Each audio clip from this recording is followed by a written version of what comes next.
microphone on, that's better. Good evening everyone and welcome to the Budget Full Council meeting. Members may remove their jackets. Mask wearing is optional. Thank you. Please be seated.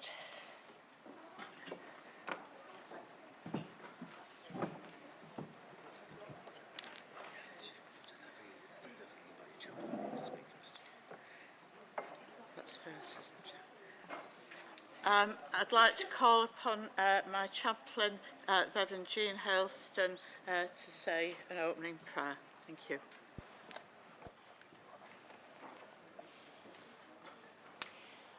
Wednesday, the 2nd of March, 2022.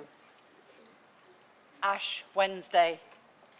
It starts the Christian season of Lent leading up to Easter.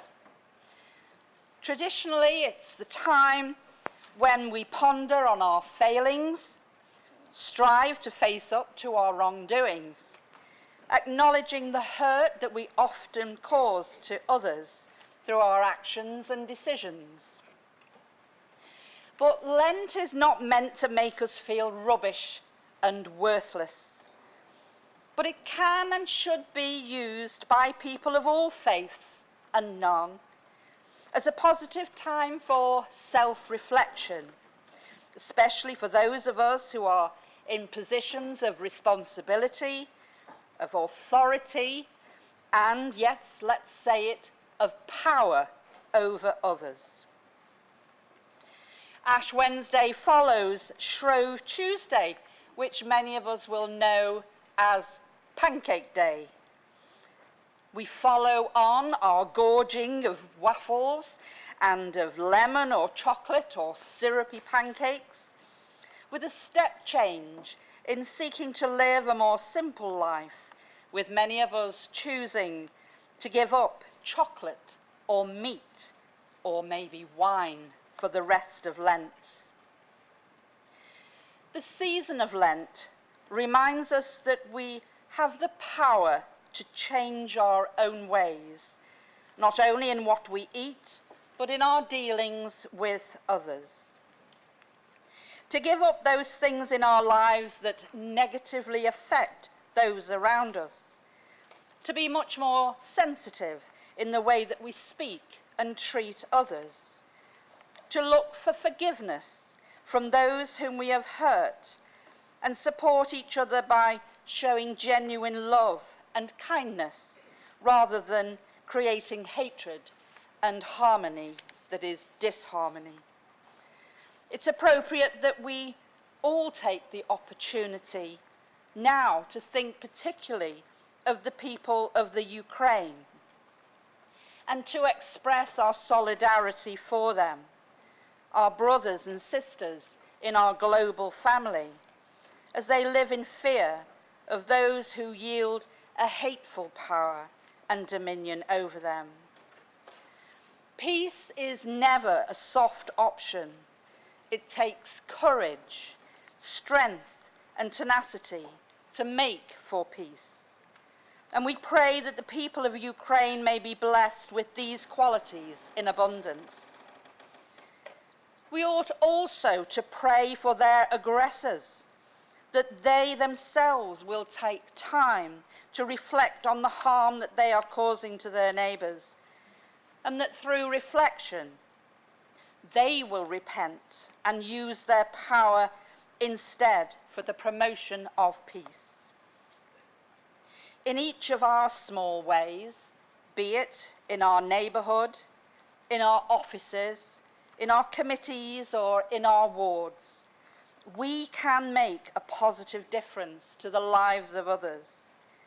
By our actions and decisions, we have the power to bring harmony and peace to the people of Oldham.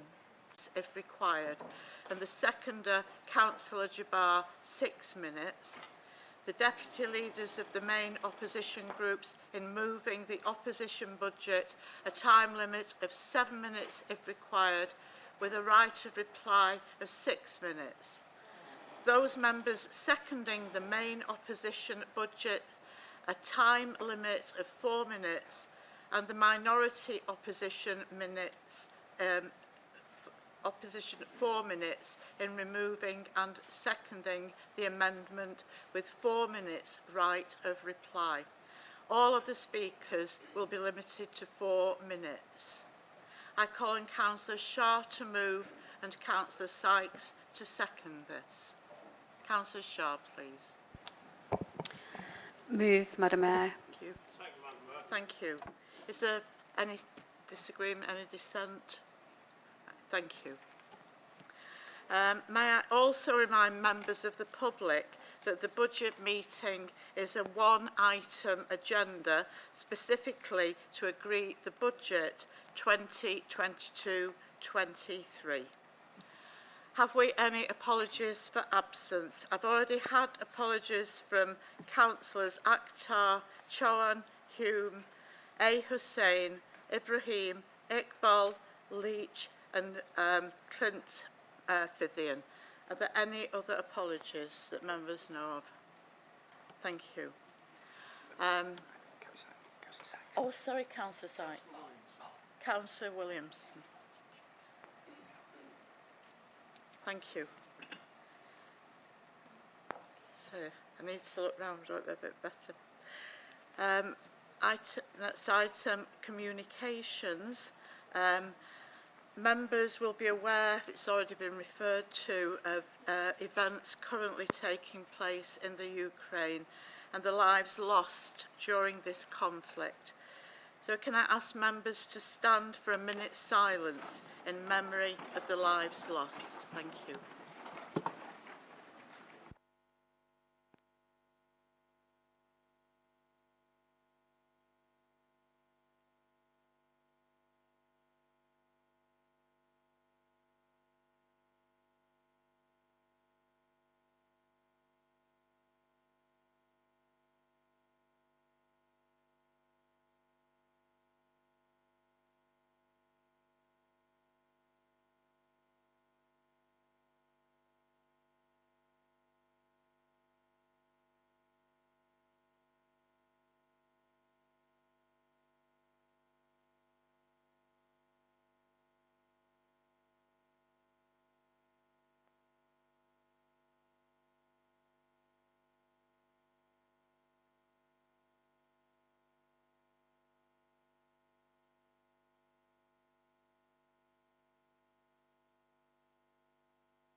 Next item, declarations of interest. Are there any interests members need to declare? A form will also be circulated around the chamber throughout the meeting. Councillor Gloucester, Chris Gloucester. Yeah, and other registrable interest as a member of the Unity Partnership Board. Okay. Thank you. Councillor Hamblett. Other registrable interests, my care, Madam Mayor. Thank you. Councillor Roberts. Other registrable interest is a trustee of Positive Steps. Thank you. So, Councillor Jabbar. Madam Mayor, for clarity, I thought members of Unity Board didn't need to declare the interest. Anyway, I'm a member of the Unity Partnership Board. Thank you. Councillor Birch. Other registrable interest, a Positive Steps trustee. Thank you. Councillor Bashforth. Thank Steve you. Bashforth. Other registrable interest, Chair of my care. Thank you. Councillor Malik. Positive Step Board, member of this. Thank you. Councillor Shuttleworth. Board member of Positive Steps and also Unity Partnership. Thank you. Is there anybody I've missed? Please make sure I've caught you. Okay, thank you very much. So watch out for the form as well coming your way. So we move on to Budget 2022-23. Does Council agree to amend the order of business in the summons to enable the debate on the amendments to take place after the moving and seconding of the administration of administration budget in accordance with Council Procedure Rule 12.4C. The order of business will be item 4A, B, C, D, E, G. Then items 4F, H and I, and the minority opposition amendment after that. Is that agreed? Nobody disagreeing? Also, can I remind members that regulations have been implemented requiring recorded votes on specific decisions at the budget meeting. So I'll inform you when it is going to be a recorded vote. So does Council note the minutes of the Cabinet meeting held on the 14th of February 2022 as circulated? Is there any dissent?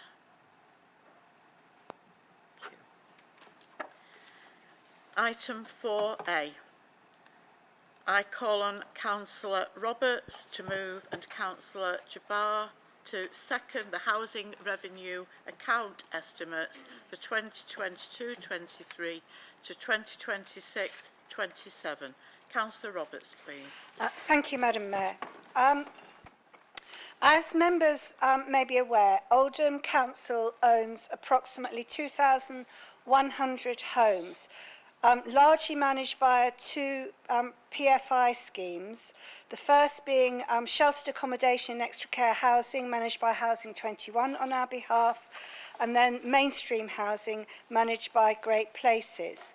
We also have two new schemes that have entered our portfolio fairly recently, the Hollybanks Supported Housing Scheme and the energy efficient homes at Primrose Bank.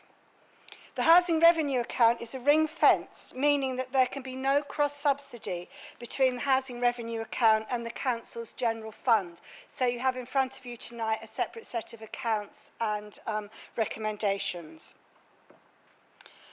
Rents and service charges for these homes are set annually, and this is one of the decisions we are making tonight. We are all aware of the impact of the cost of living crisis is having, which is unfolding across Oldham. Inflation in food prices and other essential goods, exponential increases in the cost of gas and electricity, something that I think is only going to get worse given the current situation in the Ukraine, and rising petrol prices.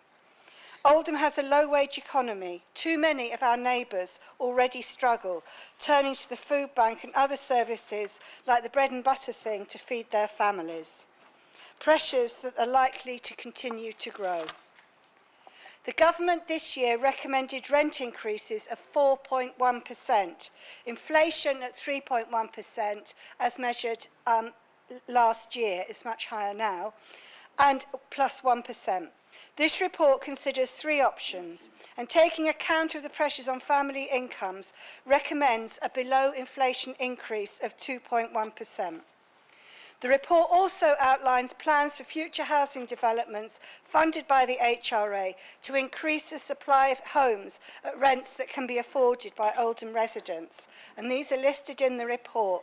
I'd just like to highlight the town centre housing schemes that we have planned, an infill sites programme to build 45 homes on council-owned pockets of land across the borough. A planning application for these is expected in the autumn, and money to fund bringing empty homes back into use, something I'm sure that we will all agree is something that we should be doing. The main decision to be taken tonight is on the level of rents. The recommendation of a below-inflation increase meets housing revenue account requirements and shows that Oldham's Labour Council will use every avenue to support residents where we are in control of the budget and manage the process entirely. As far as I am aware, we are the only housing provider in Oldham and across Greater Manchester offering an increase below the recommended 4.1%. I move the recommendations of a 2.1% rent increase, and I'm proud to be able to do so on behalf of the Labour group, Non-dwelling, e.g. garages, rents as outlined in their individual contracts. A continued freeze on service charges, which we have done for the past several years in order to also support our residents. And extra care concierge costs be set to recover the actual costs. The Council's also asked to approve the outturned budget and strategic estimates for the housing revenue account for the 2022-23 financial year. Thank you, Madam Mayor. Thank you, Councillor Roberts. Councillor Jabbar to second, please. Seconded, Madam Mayor. Thank you.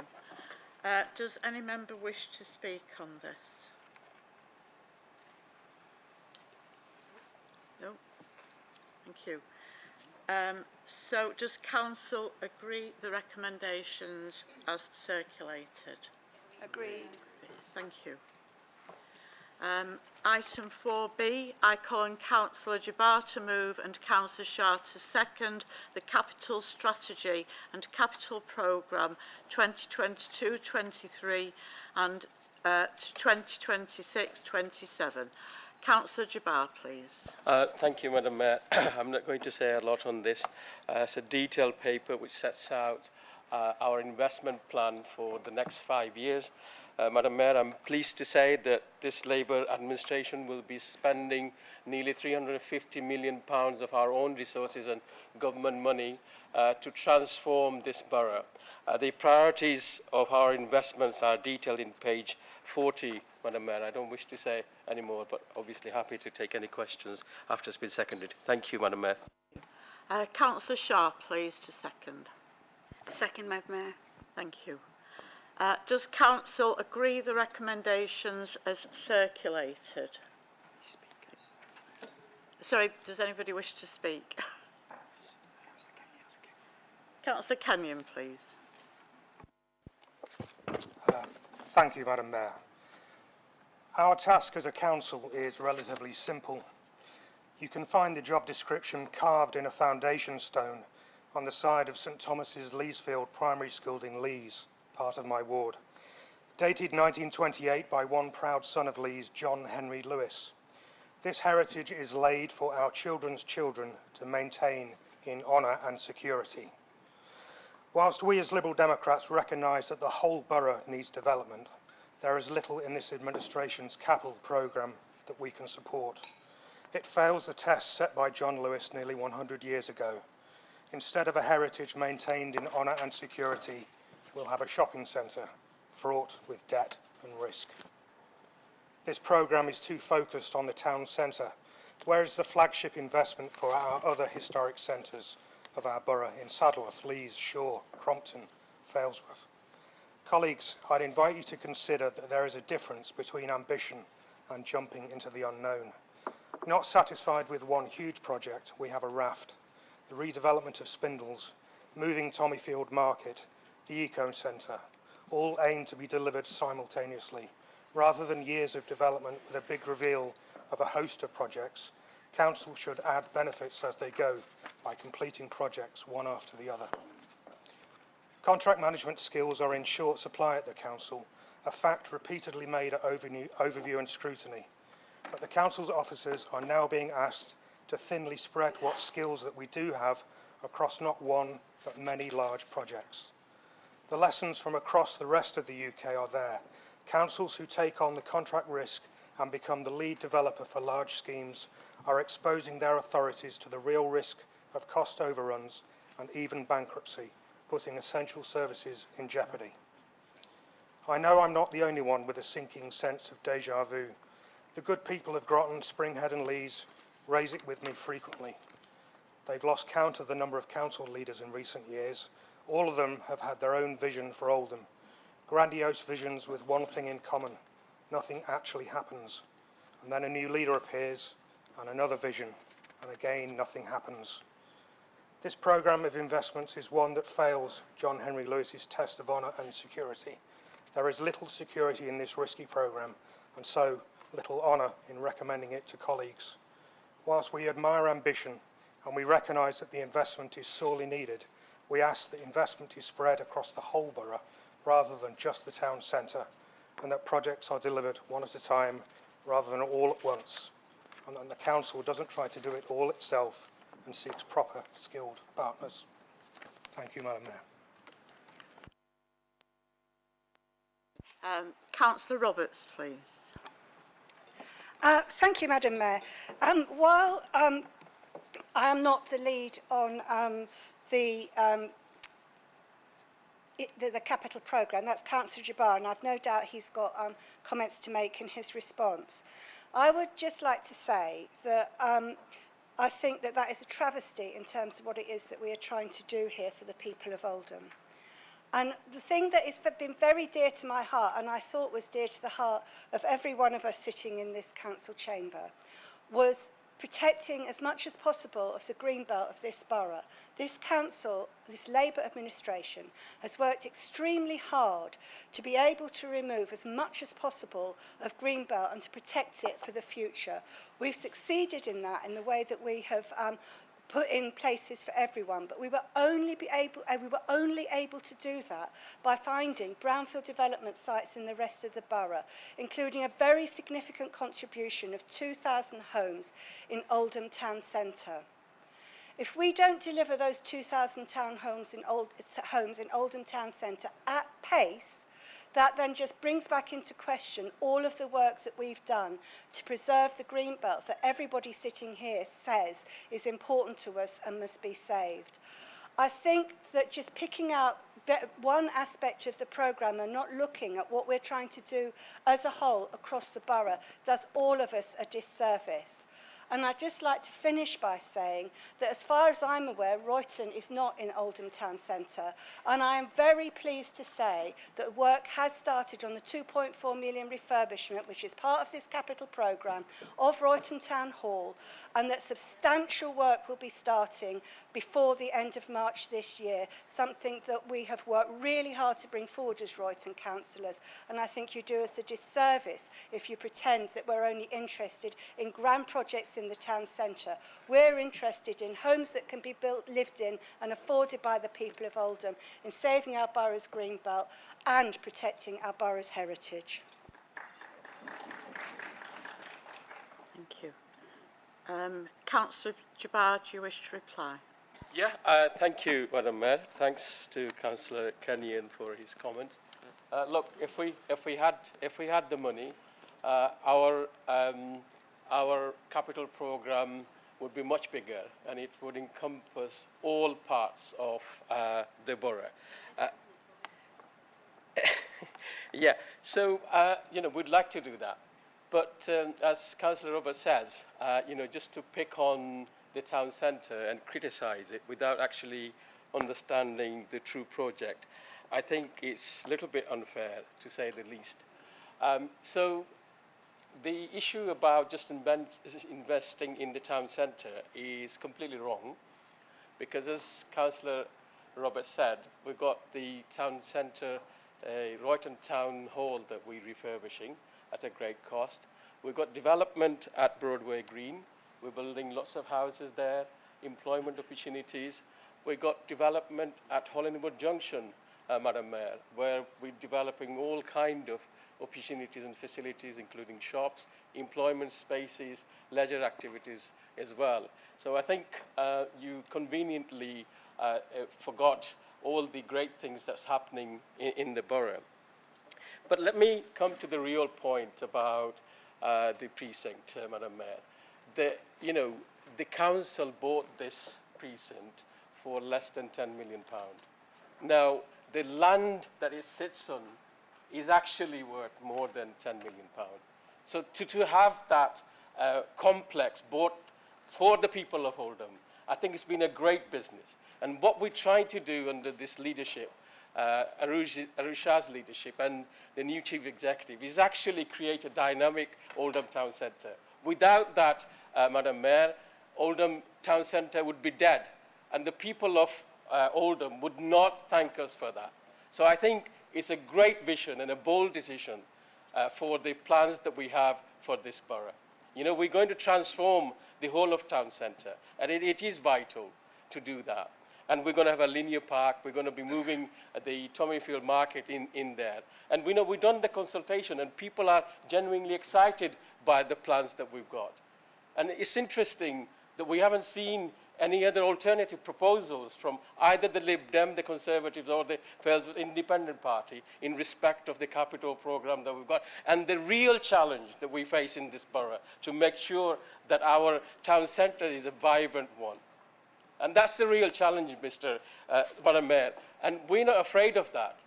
We are bold with our plan, and we've got an exciting plan to transform the whole of the borough, starting with the town centre. And as I mentioned, there are important large-scale development taking place in various parts of the borough. And we will do more, Madam Mayor, if we have the money. And I've said in my short speech that we've got nearly 350 million pounds of our money and government grants money. But I hope with the Chief Executive in place and his new team who will be working with him, can I welcome Saeed there and also Emma in her new position. I think, Madam Mayor, that Oldham is in for an exciting time. This 350 million could be tripled to £1 billion if we could attract private sector investment into the exciting plans that we've got for the borough. So I would say, Madam Mayor, far from criticising, I think I'd like to thank the leader and the Chief Executive for having this great vision to transform our town centre and to put the money in, our own resources and government grants to actually do that. Thank you, Madam Mayor. Thank you, Councillor Jabbar. So does Council agree the recommendations as circulated? Those for, please show. Against? Any abstentions? So those recommendations are agreed. Thank you. Item 4C. I call on Councillor Jabbar to move and Councillor Shah to second the Treasury Management Strategy Statement 2022-23. Councillor Jabbar. Move, Madam Mayor. Councillor Shah. Second, Madam Mayor. Thank you. Does any member wish to speak on this item? No. So there's nothing to reply to. Anything to add? No. Sorry? Do they agree? Yeah, so does Council agree the recommendations as circulated? Those for? Those against? Any abstentions? So those recommendations are agreed. Thank you. Item 4D, I call on Councillor Jabbar to move and Councillor Shah to second the statement of the Chief Financial Officer on reserves, robustness of estimates and affordability and prudence of capital investments. Councillor Jabbar, please. Move, Madam Mayor. Thank you. Councillor Shah, please. Second, Madam Mayor. Does any member wish to speak on this item? No, thank you. So does Council agree the recommendations as circulated? Those for? Against? Any abstentions? So those recommendations are agreed. Thank you. Item 4E, I call on Councillor Jabbar to move and Councillor Shah to second the Council Tax Reduction Scheme 2022-23. Councillor Jabbar, please. Move, Madam Mayor. Thank you. Councillor Shah. Second, Madam Mayor. Thank you. Does any member wish to speak on this item? No. So does Council agree the recommendations as circulated? Those for? Against? Any abstentions? So those recommendations are agreed. Thank you. Item 4G, I call on Councillor Jabbar to move and Councillor Shah to second the medium-term financial strategy 2022-23 to 2022-26-27. Councillor Jabbar. Move, Madam Mayor. Thank you. Councillor Shah. Thank you. Does any member wish to speak on this item? Sorry, Councillor Al-Hamdani, please. Thank you, Madam Mayor. Very briefly, just to comment on the ridiculousness of us having to prepare a medium-term financial strategy when the national government will provide us with 1 year of information on which to base it. It just makes a mockery of what we're trying to do here at the council. And if the national government can't pull their finger out and actually give us a decent settlement for the amount of time they expect us to budget for, they should give up and let us get on with it. Thank you. Councillor Jabbar, do you wish to reply? No, thank you very much. Excellent observation. I think, Madam Mayor, we do our very best in the difficult circumstances that we've got to manage and produce a balanced budget. But when the central government repeatedly gives us a 1 year settlement, then that challenge is made even more difficult. And they promised us that they would give us a 3 year settlement. In fact, it was announced in the spending review, but when it came to the settlement, they didn't actually do it. So I'm very, very disappointed. I agree entirely, and thanks for your support. So, does Council agree the recommendations as circulated? Those for? Against? Any abstentions? So those recommendations are agreed. Item 4F, I call on Councillor Shah to move and Councillor Jabbar to second the Revenue Budget 2022-23. Councillor Shah, please. Thank you, Madam Mayor. I rise to move this year's administration budget. But I want to start, Madam Mayor, by thanking all our officers and our fabulous residents who've gone the extra mile this year. Preparing this budget hasn't been an easy task, and this document is a culmination of months and months of work. But my special thanks to our new Chief Executive, Harry, who has led the team with vigour and a refreshed approach.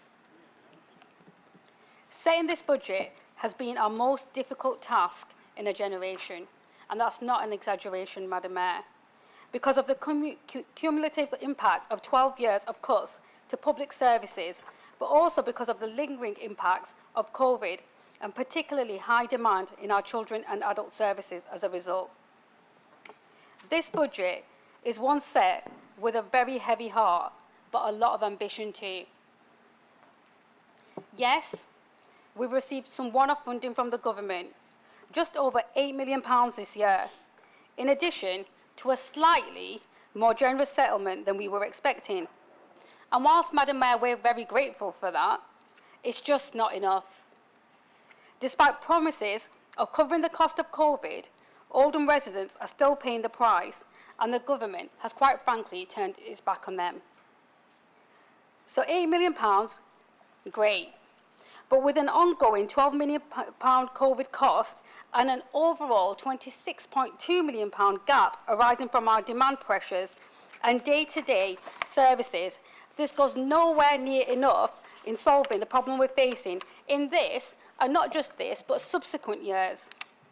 Moreover, Madam Mayor, government has stopped all the specific additional general grant funding for years 2022 and 23, even though COVID is still with us and is not going to stop on the 1st of April.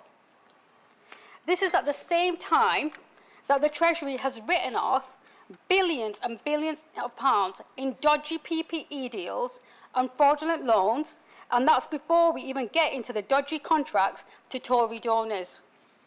As if we needed another reason to show why Oldham just can't trust the Tories. Clearly, local government, and this local authority particularly, represent the most efficient part of government. Because, Madam Mayor, all we see nationally is scandal, scam and waste. Like household budgets, the council budget doesn't stand still each year. We're having to deal with increases in inflation, increases in national insurance and more general costs. In addition, that £26 million gap is made up of pay and energy bill inflation of £3 million and £4.2 million worth of adult and children's service pressures, because more and more people in Oldham need help. As well as the £12 million of COVID legacy costs, that I've mentioned previously, and a range of additional costs in everything from school transport to business-critical IT systems. We're very, very aware that Oldhamers are also worried about the increased cost of living. The cost of energy is a particular concern for families and something that we're picking up on the doorsteps all the time. It is in this economic climate that we have taken the decision to use our adult social care precept rise this year to support carers across the borough. Later this year, Madam Mayor, I feel very proud and honoured to say that we will be paying the foundation living wage throughout the Oldham care sector. That will be putting an extra £768 into the pockets of 4,300 local carers each year. They got us through COVID. We clapped for them. We relied on them to take care of our loved ones and our most vulnerable. And now we're going some way to repaying that debt. We're going to pay them fair. In addition, we are proposing a general council tax rise of 1.99%. And that's not, Madam Mayor, because we want to raise council tax, because no one gets elected to raise taxes, but because it's critical this year to maintaining our most essential council services. The truth is, Madam Mayor, that the government makes us raise council tax because it bases our funding on a maximum increase. Without this, we would be forced into harsher cuts to services for our most vulnerable residents. The government have seen and understand our funding unfairness. They've even recognised it in their own figures, but they're planning on making Oldhamers pay for the cost of increasing social care pressure. The only way that we can protect our services this year is by raising our general council tax. And I know that many people watching this will feel like the government is telling them that they've paid for adult social care through their national insurance rises. While the government, Madam Mayor, is both taxing you through your national insurance hike and expecting you to pay more council tax. So there's one face behind closed doors, one face to the public, but that's double-dealing Tories, so what's new there? Now, we know that the Tories in here will say, Madam Mayor, that like Boris, that they'll deny any involvement and call us wasteful, but this is not the case. Our problem is that 1% on council tax in Oldham raises £1 million. Whereas in big cities and leafy southern shires, where house prices far exceed the prices that they do in Oldham, they can raise many, many millions from the same rise. Council tax just not only penalises boroughs like Oldham who have residents in need, but it penalises all the poor areas across the country.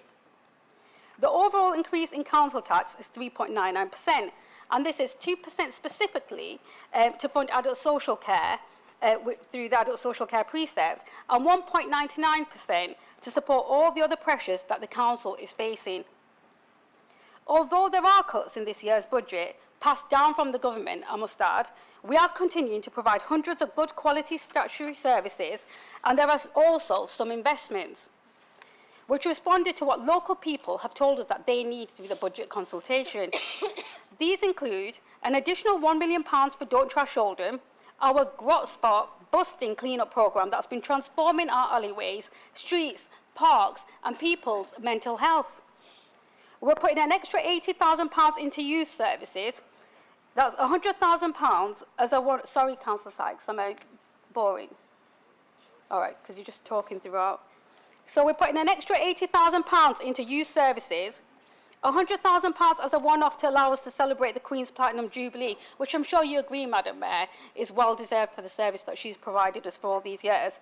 But we're also putting in money to bring back unity back in-house, and we're going to reinvest and open Access Oldham, which means residents getting more face-to-face services to see them through these difficult times.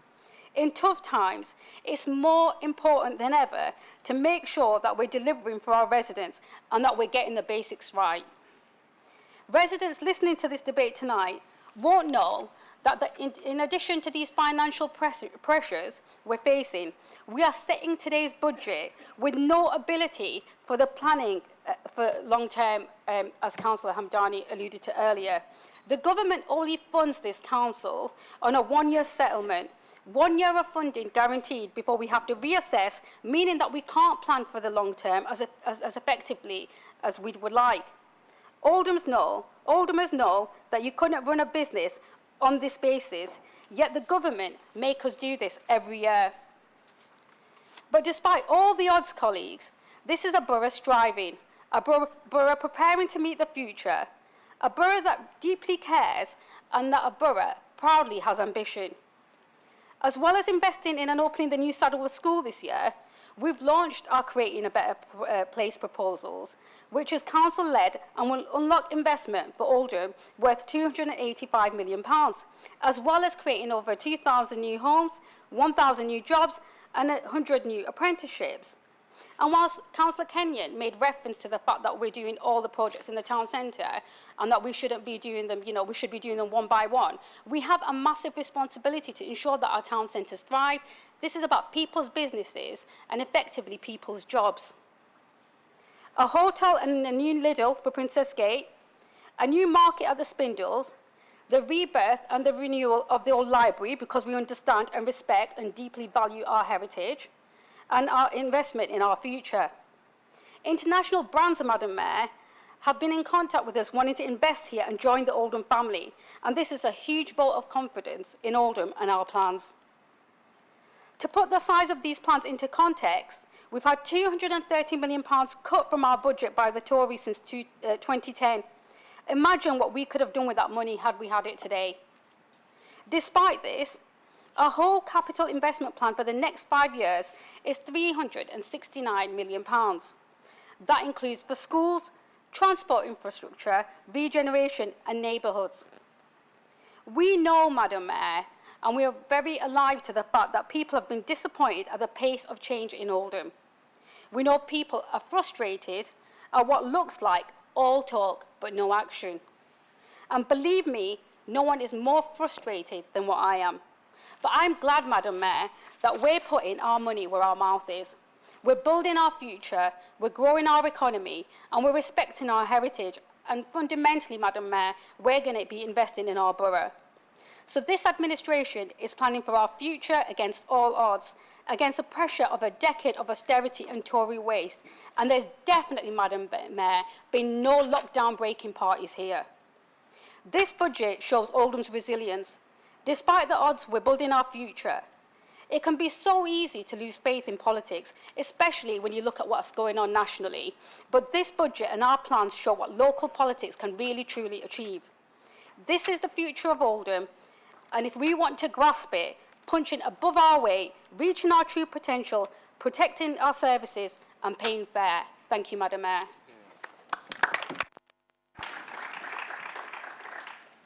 Thank you, Councillor Shah.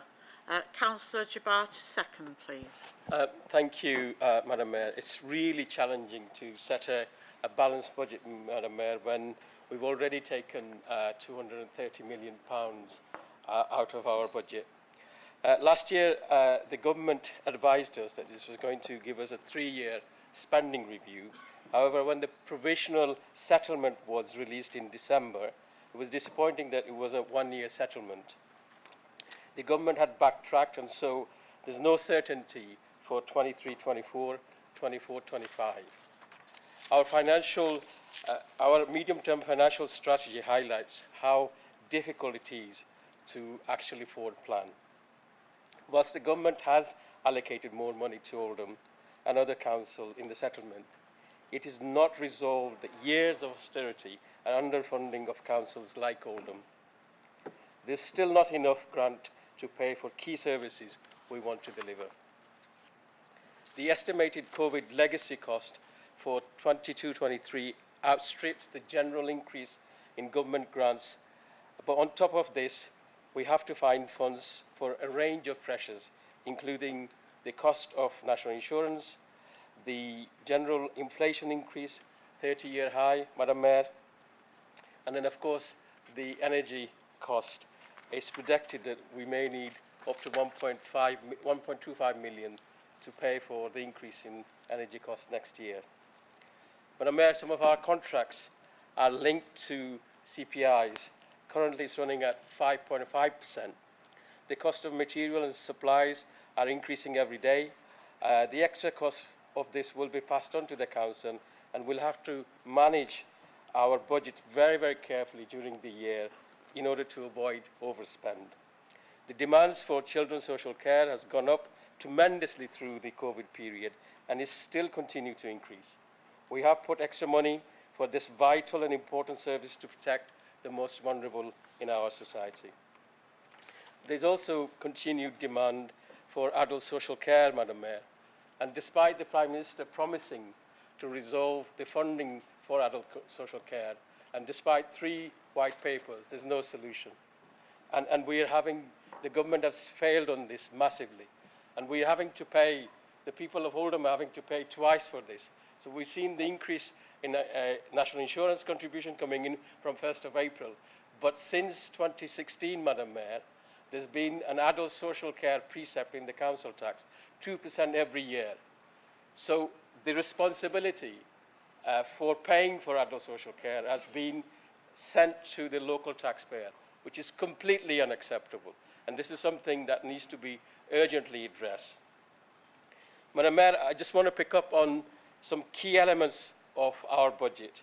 So in order to produce a balanced budget, Madam Mayor, we had 53 new budget proposals amounting to £6.268 million. Sadly, this involved 22.6 full-time equivalent staff, and I'm hoping that there won't be any compulsory redundancy in those posts. We also, Madam Mayor, we are proposing to use £2.5 million of capital receipt flexibly in order to finance transformational activities. In total, we're using £11.8 million of reserves, and as the leaders already explained, sadly, Madam Mayor, we're having to put up the council tax by 3.99, 1.99 for general and 2% for adult social care, and 1% of that 2% is ring-fence to support social care workers, as leader eloquently explained. So this is the maximum that is allowed by the government, and the government expects us to increase council tax by this level in order to provide adequate resources to continue to provide key services in the borough. In addition, Madam Mayor, I want to draw your attention to the precept that's been levied at Greater Manchester level, £10 for Police and Crime Commissioner, and a total of £12 for GM Mayor, including £5 for Fire and Rescue. Madam Mayor, we talked about all these things and the increase in council tax and reduction in our services. But as the leader said, this is a positive budget in terms of our capital programme. The revenue costs which are included in the 23-24 revenue budget and the financial medium-term strategy. The fully funded capital plans have total spend over the next 5 years of £347 million. Most significant feature of the capital programme is the creating a better place initiative. This has a planned expenditure of £237 million. This covers investment across the borough, including schools, housing, green spaces, as well as ambitious plans for the town centre. This is the heart of our regeneration ambition for the borough. We're using our own funds as well as government grants, but we hope this will be a catalyst for change, and we want to attract private sector investment to enhance our plans and enhance our plans for regeneration and support a thriving economy. This is how we want to move the borough forward. It's for the future, it's for our future. We want to create opportunities, jobs and prosperity. We want to improve the environment in which we live and work in. We want to be at the forefront of fighting climate change. And our plans... Do you agree? We want to be at the forefront of climate change, at the fight against climate change, and our plans focus on green solution. We want a genuine better future of all Oldhamers. Thank you, Madam Mayor. Thank you, Councillor Jabbar. I call on Councillor Chris Gloucester to move and Councillor Sykes to second the amendment to the revenue budget as circulated and detailed in the council summons. Councillor Gloucester, please. Yeah, thanks, Madam Mayor. I rise to propose the Liberal Democrat Group's amendment to the administration's budget. Firstly, I'd like to thank the officer who assisted me in professionally drawing up this amendment, Andy Cooper. Andy's not done it before, but his knowledge of local government finance is superb and has helped to produce a fully costed amendment that will not cost the council taxpayer an additional penny in council tax. Is greatly appreciated. The root cause of many of the financial issues that this council faces is the result of the Conservative government failing to properly fund local authorities such as ours. Yet again, this council is forced to rely upon reserves to prop up a budget that, if it didn't, would simply mean double-figure rises in council tax every year. The Conservatives will propose their own amendment later with headline-grabbing figures of a 1.99% reduction in the administration's council tax increase, funded by reserves, and cancelling a 20p increase in school meals to relieve the burden on hard-working Oldhamers struggling to make ends meet. They don't acknowledge, however, that the reason council tax has to go up is because their party in government has yet again underfunded this borough, and their party in government has an expectation that council tax will rise by 3.99%, alongside practically every other bill we receive, as well as a drop in take-home pay created by a 1% rise in national insurance. This year we're seeing absolute double jeopardy, a 2% rise in council tax for adult social care and a 1% rise in national insurance for the same reason. In actual fact, Aruj, I thought he'd been looking at my papers before. As the Shadow Cabinet Member for Finance and Low Carbon, I do not envy Abdul Jabbar's task, even though Aruj blows his candles out on the cake, and our officers from the Treasury team have, in drawing up a balanced budget, for once more they were forced by the Conservative government to make cuts of 24 million on top of a gap of 27 million last year, only compensated by use of reserves and budget reductions. Central government just does not seem to understand the impact of its decisions on Oldham and towns like ours. As a responsible opposition, we understand that we cannot propose alternative spending without funding. We also recognise that spending reserves year on year to cancel out increases in council tax is just not possible, because otherwise we will end up in a situation where this council will join others in the financial wilderness of a Section 114 notice, where only statutory spending is permitted, or in layman's terms, broke. We know that many of our poorer residents are really struggling and that they are facing increasing bills that they already find hard to pay, and an increased council tax bill will be one of them. This increase is not helped by the Labour Combined Authorities Mayor's increase in our council tax bill, which is unchecked and I understand is equivalent to a 7.1% increase. That's not taking into account the proposed clean air zone charges that will finish some businesses off and lead to increased costs for all in goods and services. What a mess. Recognising that, the Liberal Democrat group are happy to maintain the council tax support scheme at its current level to help those on the lowest incomes to reduce the bills. I now want to turn more towards our amendment, which is a modest but meaningful amendment. The Liberal Democrat amendment identifies nearly £1 million in savings in the next financial year, as well as repurposing the Emerging Priorities Fund to deal with the emerging priorities that residents and businesses tell us about. All of this can be achieved without impacting on frontline services, and it identifies innovative ways in which to spend it. Our three main aims are focused on making the borough safer, greener and cleaner. Our financial savings focus on core areas, on which I shall speak shortly. Some of our proposals have been consistent in recent years, but we will continue to feed these proposals into the budget, because even if not accepted now, they will have to be considered in future years to prevent this council sinking deeper into a black hole. This year has been exceptional for the administration taking Liberal Democrat budget proposals forward, despite rejecting them at the previous budget council, with financial savings from last year in this year's administration budget, and not to mention the funding found for the big clean that reflected Liberal Democrat proposals last year. Our spending focuses on addressing the concerns of communities that has been voiced to us. Roads and footways not fit for purpose, fly tipping on a grand scale, littering, dog fouling, addressing residents' concerns in relation to speeding vehicles in residential areas, and an area very important to me, reversing cuts to early help and preventative services. This comes from meeting with members of the early help team, asking them what we can do as a council to make things better, and understanding that by improved early help, i.e. more staff, this will lessen the burden on health, well-being, social services and the NHS. Cutbacks, to my mind, are a folly in this area. Our aim has been to improve services for our communities whilst not burdening them with additional costs, and I believe we have achieved that. And my colleague, Councillor Sykes, will expand on those areas shortly. Savings we have identified in some areas are small but meaningful, and some savings large in financial terms but small in the relevant area of budget. A saving of over £500,000 by increasing the vacancy management factor, a reduction in mileage budgets to reflect changing working practices, saving £50,000, and a reduction in the general training budget of £100,000, a proposal last year, adopted by the administration this year, but maintaining the proposed level overall of £150,000.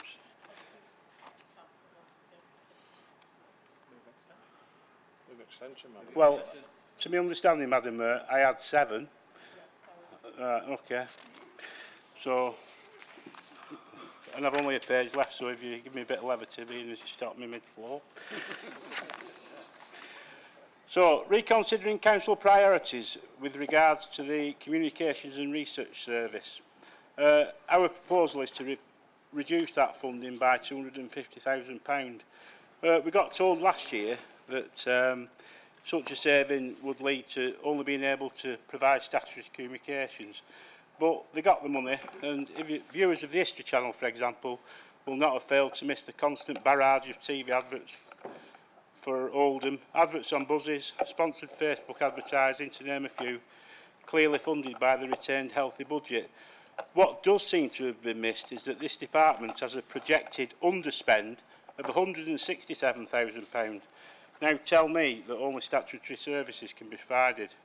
And finally, an old favourite, car allowances, a reduction of £37,000. 4 years this has been in our budget. 2 years ago, the administration agreed to review car allowances, but to now, it's not been achieved. Our budget, because of the amounts involved, is small, but it makes a difference, and I would ask colleagues that you support it. Thank you. Thank you, Councillor Gloucester.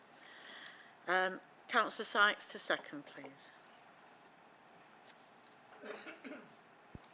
Thank you, Madam Mayor. I rise to second the Liberal Democrat budget amendment, and I'd like to take this opportunity of thanking all council staff for everything they've done during the pandemic, and in particular in the last 12 months, and also those all involved in delivering what has been a challenging budget.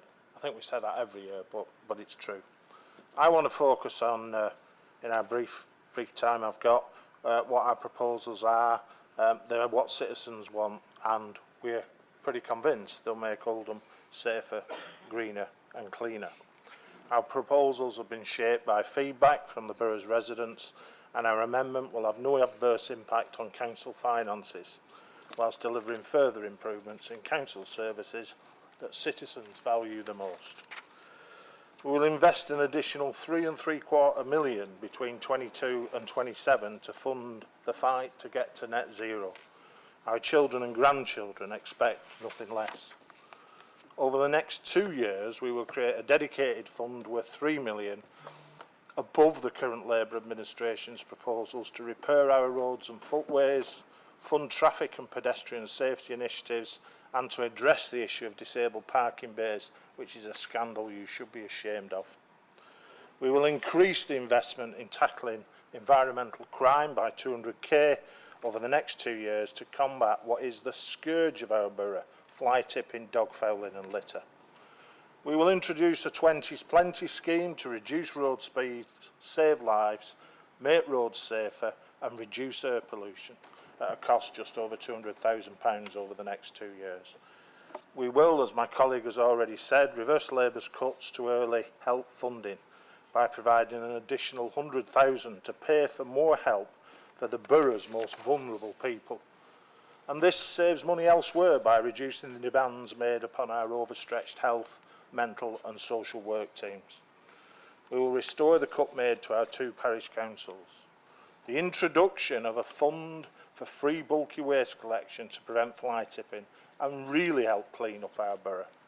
Invest 100,000 into local youth services with an emphasis on supporting outreach youth work. This will also prevent antisocial behaviour and prevent crime in our communities. We will also invest a further 150,000 on local crime prevention and safety measures to make our borough's residents safer. As we hopefully emerge from what has been the nightmare of COVID-19, we wish to build back better in our borough, and we do this by focusing on making Oldham safer, greener and cleaner. I urge Madam Mayor, colleagues to vote for the amendment. Thank you. Thank you, Councillor Sykes. Does any member wish to speak on the amendment? Yes, Councillor Lancaster. Thank you, Madam Mayor. The Liberal Democrat group like to opine to the local press in their own party publications, and basically to anyone who still pays them the least bit of attention, about their group being the true opposition to this Labour administration. The truth, however, for hard-working taxpayers of our borough is that their supposed alternative budget proposals will hit just as hard. 2.4 of the report in the name of Councillor Gloucester clearly states, and I quote, "The proposal by the administration to increase Oldham Council's element of council tax by 1.99% is accepted by the Liberal Democrats. When it comes down to tax and spend here at Oldham Council, Labour and Liberal Democrat really are two sides of the same coin, and I'm glad that a genuine alternative has come forward from the Conservative group. You cannot say that you acknowledge present challenges around the cost of living whilst at the same time advocating for living to be more costly.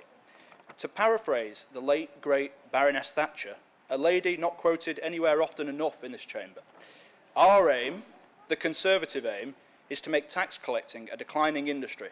With this crop of councillors here, that's one trade we can be assured is on the rise in Oldham. Thank you. Thank you, Councillor Lancaster. Councillor Kenyon, please. Thank you, Madam Mayor. Colleagues, it is my sincere hope that we can put aside childish politics and vote for a budget that's a budget amendment that the people of Oldham and my own ward of Groton, Springhead and Lees actually want. That is a Liberal Democrat budget amendment based on the voices of those within our borough who have to pick up the tab. This is a budget amendment for all of us who want to make Oldham safer, greener and cleaner.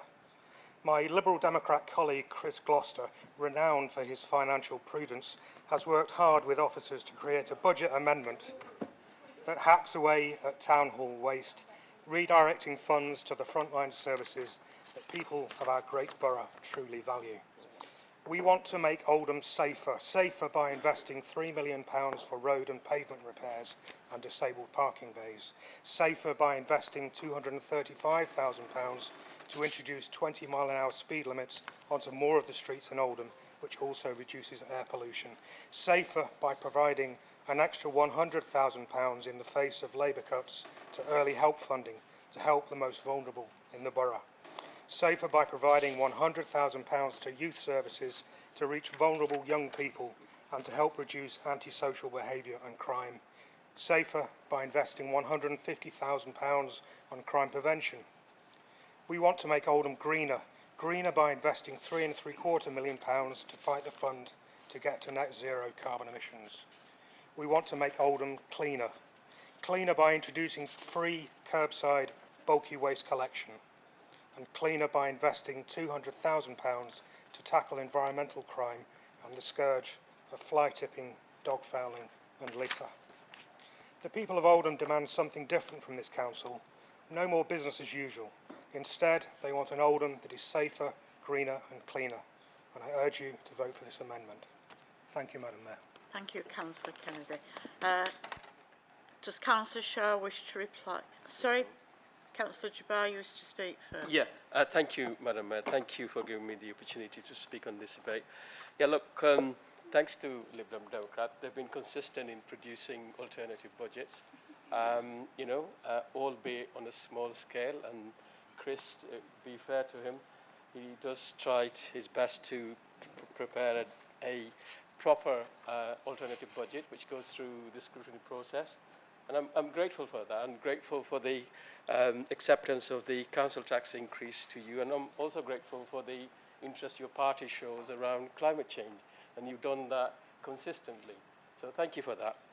In terms of your actual proposal, though, I don't think it actually does anything to achieve what you want to achieve. So, for example, the climate change stuff and the 3.75 million you want to spend over the next 5 years, well, we're actually proposing far more than that to spend in this area. Howard, you say you want to achieve net zero. Trust me, we're not going to spend net zero by spending nearly £4 million. If that was the case, we'd do it tomorrow. You know, it is a gigantic challenge, and we are doing all we can to rise up to that. We've got the carbon neutrality target by 2030, and we're working very hard with that. So we are shortly going to be announcing a feasibility study to develop a town centre district heating system. If that comes off, we'll be spending £20 million to provide heating in the town centre from a renewable source. So these are the kind of things that we're looking at. And I'm grateful, as I said, for your support. But I'm afraid, you know, what you've done, you've actually taken the entire unallocated resources from the capital programme, leaving nothing there to fund the activities that you mentioned in your alternative budget. And I don't think that's acceptable. For that reason, I can't support that.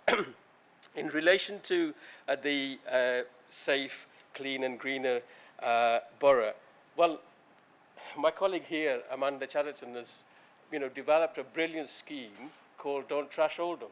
And we're putting £1 million, far more than what you said, to deal with that issue. And I just don't understand how you didn't pick that up. And despite that, you still want more money going into it. I really do think you need to look at what we're doing in that respect.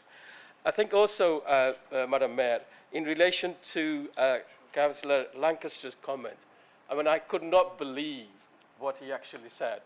You know, his government has created a situation in the UK where we've got the highest tax ever. And he stood up here saying that we are the party of tax and spend. I mean, it's just complete disbelief. And it goes back to what Councillor Shah was saying. You know, they say one thing to one audience, they say to something else to somebody else. I mean, your council, if your government was funding the adult social care in a proper way, then we wouldn't have had to increase council tax by 2% every year since 2016. That's the reality. And I never saw in this chamber, Madam Mayor, during this time, a single contribution from the Tory party in relation to an alternative budget. And here we are, they're saying near an election, you know, Labour and Lib Dem are party of spend and taxation. Complete disbelief. Thank you, Madam Mayor. Thank you. Councillor Al-Hamdani, please. Thank you, Madam Mayor. Just for some clarity on what was just said, and I appreciate that you like to be the last person speaking on a debate, but I thought I'd just nip in after you. We're not talking about abandoning the spending that's already happening. We're talking about adding to it and doing it more effectively. So when you say that we're putting forward an idea for spending on footpaths and, to improve them, that's not scrapping everything else that's there. That's why it's called an amendment, not a get rid of everything that's already there. It's an amendment. We're doing additional things. So when you present it as though we're scrapping the ideas of spending that's already there, we're not. We're trying to refine and improve them, and that's what our amendment is for, and I would like it if you supported it, but I don't expect it. Thank you. Councillor Shah, do you wish to reply? I do, Madam Mayor, and I'd also like to make the point that Councillor Sam Al-Hamdani enjoys being the last man standing, but as long as I'm in the chamber, he won't be given that opportunity. But what I will say, Madam Mayor, is this. Specifically about these set of proposals, I have to acknowledge and accept that at least the Liberal Democrats did some of their homework, so much so that the other groups copied their proposals. So I have to acknowledge that, so well done, well done. However, saying that, they've reached the wrong answer, and what we've got here is more of the same with the Lib Dems. Yes, you accept our policies set out in the medium-term financial plan for reserve use and creeping increasing demand, and so you're backing our approach to raise both council tax and the adult social care precept, allowing this administration to absolutely protect our services and pay fair. So thank you. However, the wish list you've compiled in terms of alternative capital plans is just not realistic. They've said, Madam Mayor, that they want to cut spending at this council more than we are proposing, and even more, Madam Mayor, than the Tories have proposed. Obviously, Madam Mayor, all that time in government between 2010 and 2015 hasn't taught them anything about austerity. In fact, I have to be honest to say that their proposals, and they have come across more Tory than the Tories now. Slashing more posts, which may include redundancies. Goodness me, Madam Mayor, goodness me. What a kick in the teeth for all the staff that they disingenuously thank who have brought us through this pandemic. Not content with having us cut away staff over the last 12 years, they're wanting more in their proposals. A reduction in the general training budget, which sounds so easy and simple, but Madam Mayor, do the residents in Oldham not deserve quality and trained staff? Especially since we've had 2,000 less of them now than we did in 2010. And it's right that at a time of austerity, we've taken the decisions to reduce some of this budget, but their plans double that decision, apparently without considering the consequences and the huge consequences of them. Members will note in the HR comments to the back of this report that this proposal will slow down our transformation and integration activity. This does sound corporate and it does sound distant, but it actually means we'll be unable to improve services for our residents.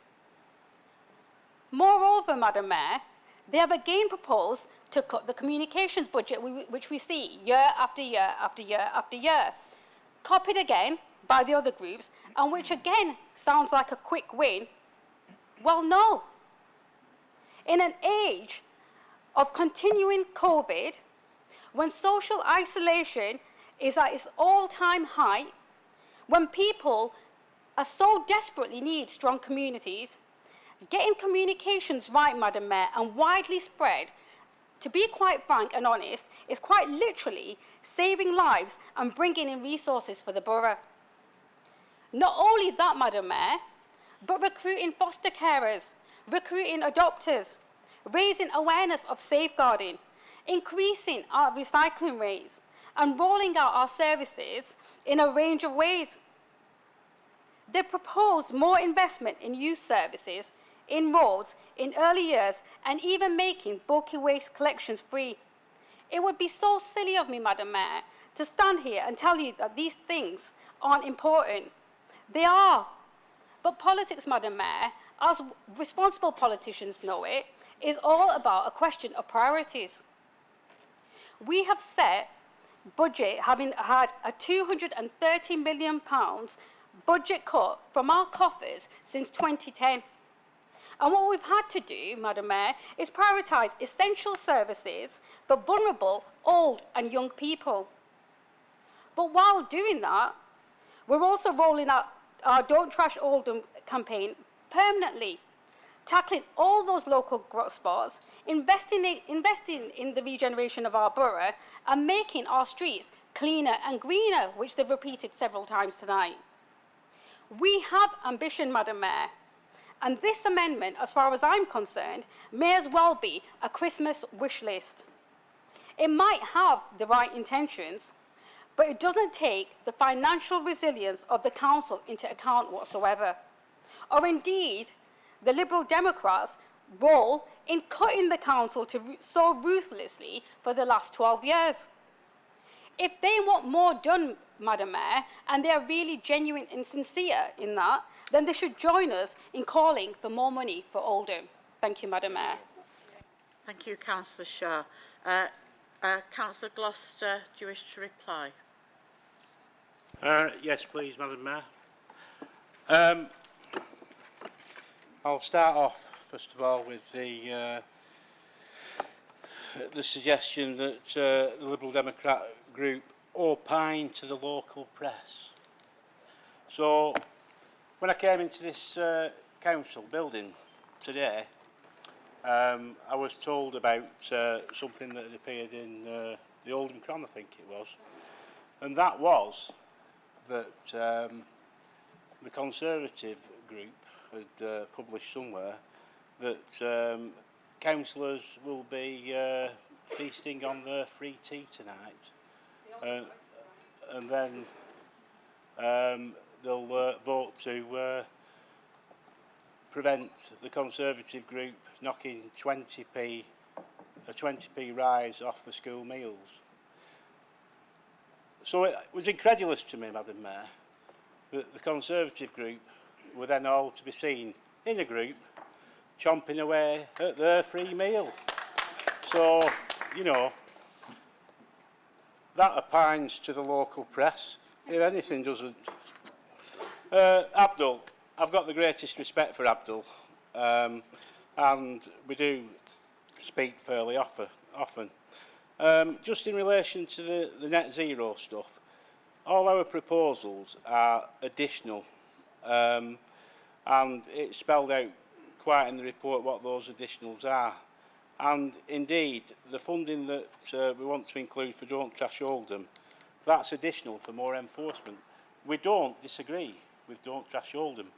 What we disagree with, and what you can actually see with feedback from residents, is that as soon as we've cleaned somewhere, trash is reappearing.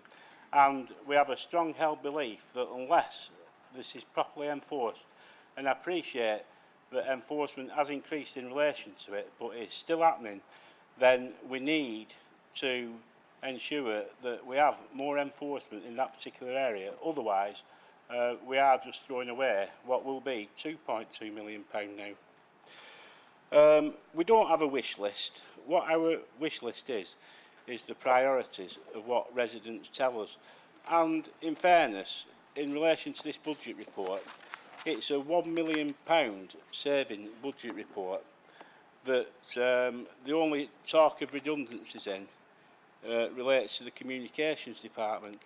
Now, as I said before in my main speech, the communications department currently has £167,000 underspend. So I think our proposal was for 250. Well, with that underspend, that takes it down to 70 something. So with the greatest of respect, you know, we're tightening our belts here. And any department that has such a vast underspend, without a shadow of a doubt, is fair game for getting their budget cut. So I make no apologies, yet again, for bringing that to the council. And really, that's all I want to say. So thank you for listening. Thank you, Councillor Gloucester. We're now going to vote on that amendment, and it will be a recorded vote. Thank you. Madam Mayor, if I can invite councillors to indicate clearly whether they're for, against or a no vote. I'll begin with Councillor Abid. Against. Councillor Ahmad. Councillor Akhtar. Sorry, I've got apologies from Akhtar. Councillor Alexander. Councillor Al-Hamdani. For. Councillor Ali. Alias. Against. Councillors Arnott. Against. Councillor Bashforth Marie. Against. Councillor Bashforth Stephen. Councillor Birch. Against. Councillor Briggs. Councillor Brownridge. Councillor Byrne. Councillor Chatterton. Councillor Cosgrove. Councillor Curley. Against. Councillor Davis. Against. Councillor Dean. Against. Councillor Gary. Against. Councillor Gloucester Chris. Councillor Gloucester Hazel. Councillor Goodwin. Councillor Hamlet. Councillor Hindle. Councillor Hobin. Councillor Hussain. Fida. Councillor Iqbal. Sorry, apologies. Councillor Islam. Against. Councillor Jabbar. Against. Councillor Kenyon. Councillor Lancaster. Against. Councillor Malik. Against. Councillor McLaren. Against. Councillor Moores. Against. Councillor Murphy. For. Councillor Mushtaq. Councillor Fithian. Against. Councillor Roberts. Hannah. Councillor Salamat. Councillor Shah. Councillor Sharp. Against. Councillor Sheldon. Councillor Shuttleworth. Councillor Stretton. Councillor Sturgeon. Against. Councillor Sykes. Councillor Taylor. Councillor Tour. Against. Councillor Wilkinson. Councillor Williams. Councillor Woodvine. Against. And Councillor Harrison. Against. I declare the amendment is lost.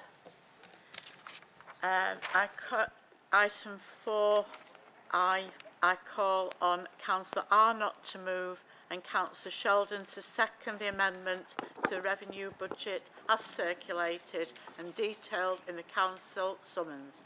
Councillor Arnott, please. Thank you very much, Madam Mayor. I doubt that anyone in this chamber has been present when the Conservatives have proposed a budget amendment before, so not only will this be a first for me, it will probably be a first for everybody else. Before I outline our proposals, I would like to take the opportunity to thank Anne Ryan and her Treasury team, and especially Lee Walsh. Their assistance, expertise and certainly their patience in assisting us to produce this amendment has been invaluable and is very much appreciated. There is no doubt that many hard-working families in Oldham are anxious and concerned as they see prices rise across the country. Across the world, there is a shortage of goods, an increased cost of shipping and transport, climate impact, rising wages, but most significantly, a sharp rise in the cost of oil and gas. Inflation drives an increase in the cost of living, and the worldwide increase in fuel costs will affect every household in the UK. The government recognises that these are difficult times and has introduced a £150 rebate per household on council tax and £200 to help with bills. Our proposals are simple, straightforward, achievable and affordable. They are directed towards families in Oldham and aim to provide real, practical financial support.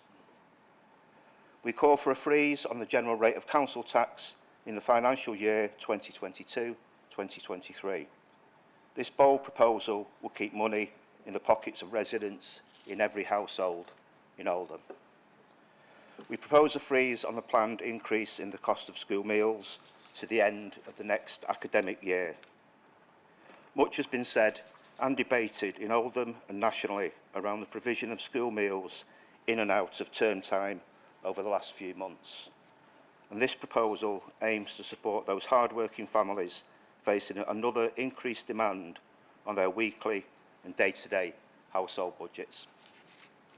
Finally, we call for a further investment of £300,000 to support strong enforcement and prosecution in the ongoing battle against fly tipping in Oldham. Simply dumping rubbish at will in our communities is an illegal, antisocial and selfish act that needs to be eradicated. We acknowledge the work that the Council is already doing and that the administration budget itself does include funding in this area. These are sensible proposals, but like everything, they come at a cost. The cost to support the measures that I've outlined is £2.378 million. In order to fund our proposals, we recommend the reversal of 2 Development Fund investment initiatives proposed by the administration, which will reduce expenditure by a total of £500,000 per annum.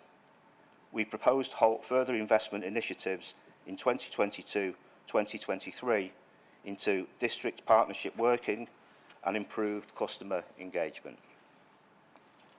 Whilst we recognise the importance of district partnership working and providing residents with appropriate access to services, we believe it would be more cost-effective to see how the existing Creating a Better Place strategy, further investment in digital technology and place-based working impacts on those service areas prior to committing an additional growth in revenue budgets over and above the resources these service areas already receive.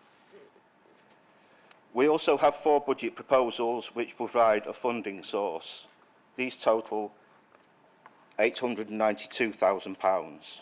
We will realise funding from an additional vacancy management factor, reducing the amount of stationery purchased across the authority, by reducing car allowances and mileage budgets to reflect changes in work practices, and from the reconsideration of council priorities with regards to the communications and research service. The balance of funding will come from an increase in the contribution from reserves of £986,000. We recognise that this will have to be made good in 2023-24, but we would work through the budget to identify appropriate savings for future years. The funding proposal will produce a balanced budget. In addition to the proposals that I've outlined, I would like to address a number of points relating to the administration budget and to government reforms. Although we are not proposing a general increase in council tax, we support the 2% increase in the adult social care precept, particularly the movement to the Living Wage Foundation National Living Wage for care workers. We recognise what a great job they have done, especially over the pandemic. We recognise that Oldham has had a good settlement from the government with over £10 million of extra resources coming into the borough. These extra resources have helped alleviate some of the resourcing issues the council has in the short term. We would like to highlight the significant level of funding that the Conservative government provided in the form of business grants to help keep local businesses afloat right across the borough throughout the pandemic and as the country eases out of restrictions. We are looking forward to the government's future reform of the adult social care and the opportunities and improvements the reform will hopefully bring to the residents of Oldham. We also support the principles set out by the government's Levelling Up the UK White Paper, which was recently published. It outlined a significant number of initiatives, including the UK Prosperity Fund. It also advises that Oldham will be one of 55 education investment areas, which will receive additional resources to improve educational attainment. In summary, this is a set of straightforward proposals which will benefit the people of Oldham in what are and will be difficult times. It is an amendment which is practical and deliverable, with the real financial benefits being immediate. I would urge the Council to support these proposals and this amendment. Thank you very much. Thank you, Councillor Arnott. Councillor Sheldon to second, please. Thank you, Madam Mayor. Firstly, I would like to thank members of our financial team for their help in providing these small but relevant amendments to the administration budget.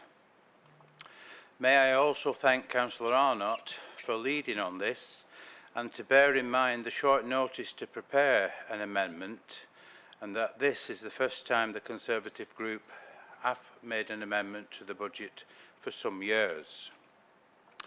I will just add to that because Councillor Jabbar, I think, made a remark that the Conservatives have been very quiet over the last few years, and the Conservative group were a small number and didn't warrant any help from our financial team. And even today, we've almost been together as a group for 12 months, we still haven't got a researcher, which would have helped immensely on this particular journey we've been on doing our Conservative budget amendment. So that is the reason that we've been fairly quiet. We haven't really had much help. The impact of the pandemic, the escalating costs of fuel prices, services, have led us to take the initiative to hold off on any increase in council tax to Oldham residents. The Conservative group believe it has a responsibility to ease some costs and help residents and businesses as we emerge out of the COVID times. I did not expect to hear any kind words from other parties tonight about the government, but here are some facts which support the generous help we have received from Westminster.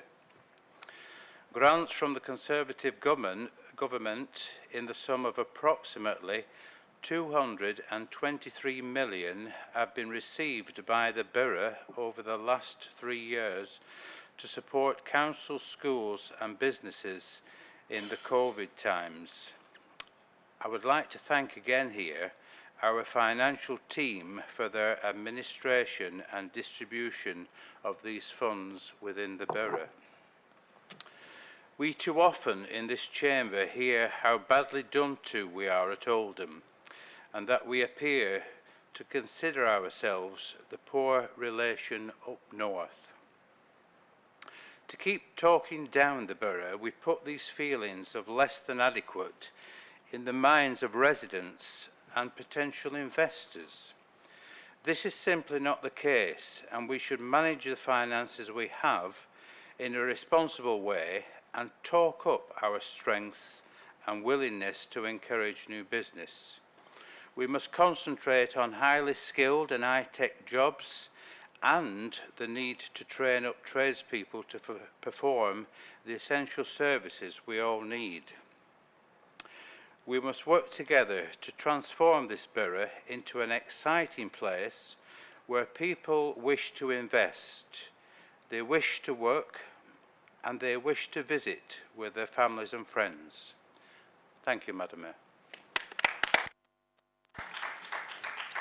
Thank you, Councillor Sheldon. I've had indication from 4 members who wish to speak. Councillor Murphy, please.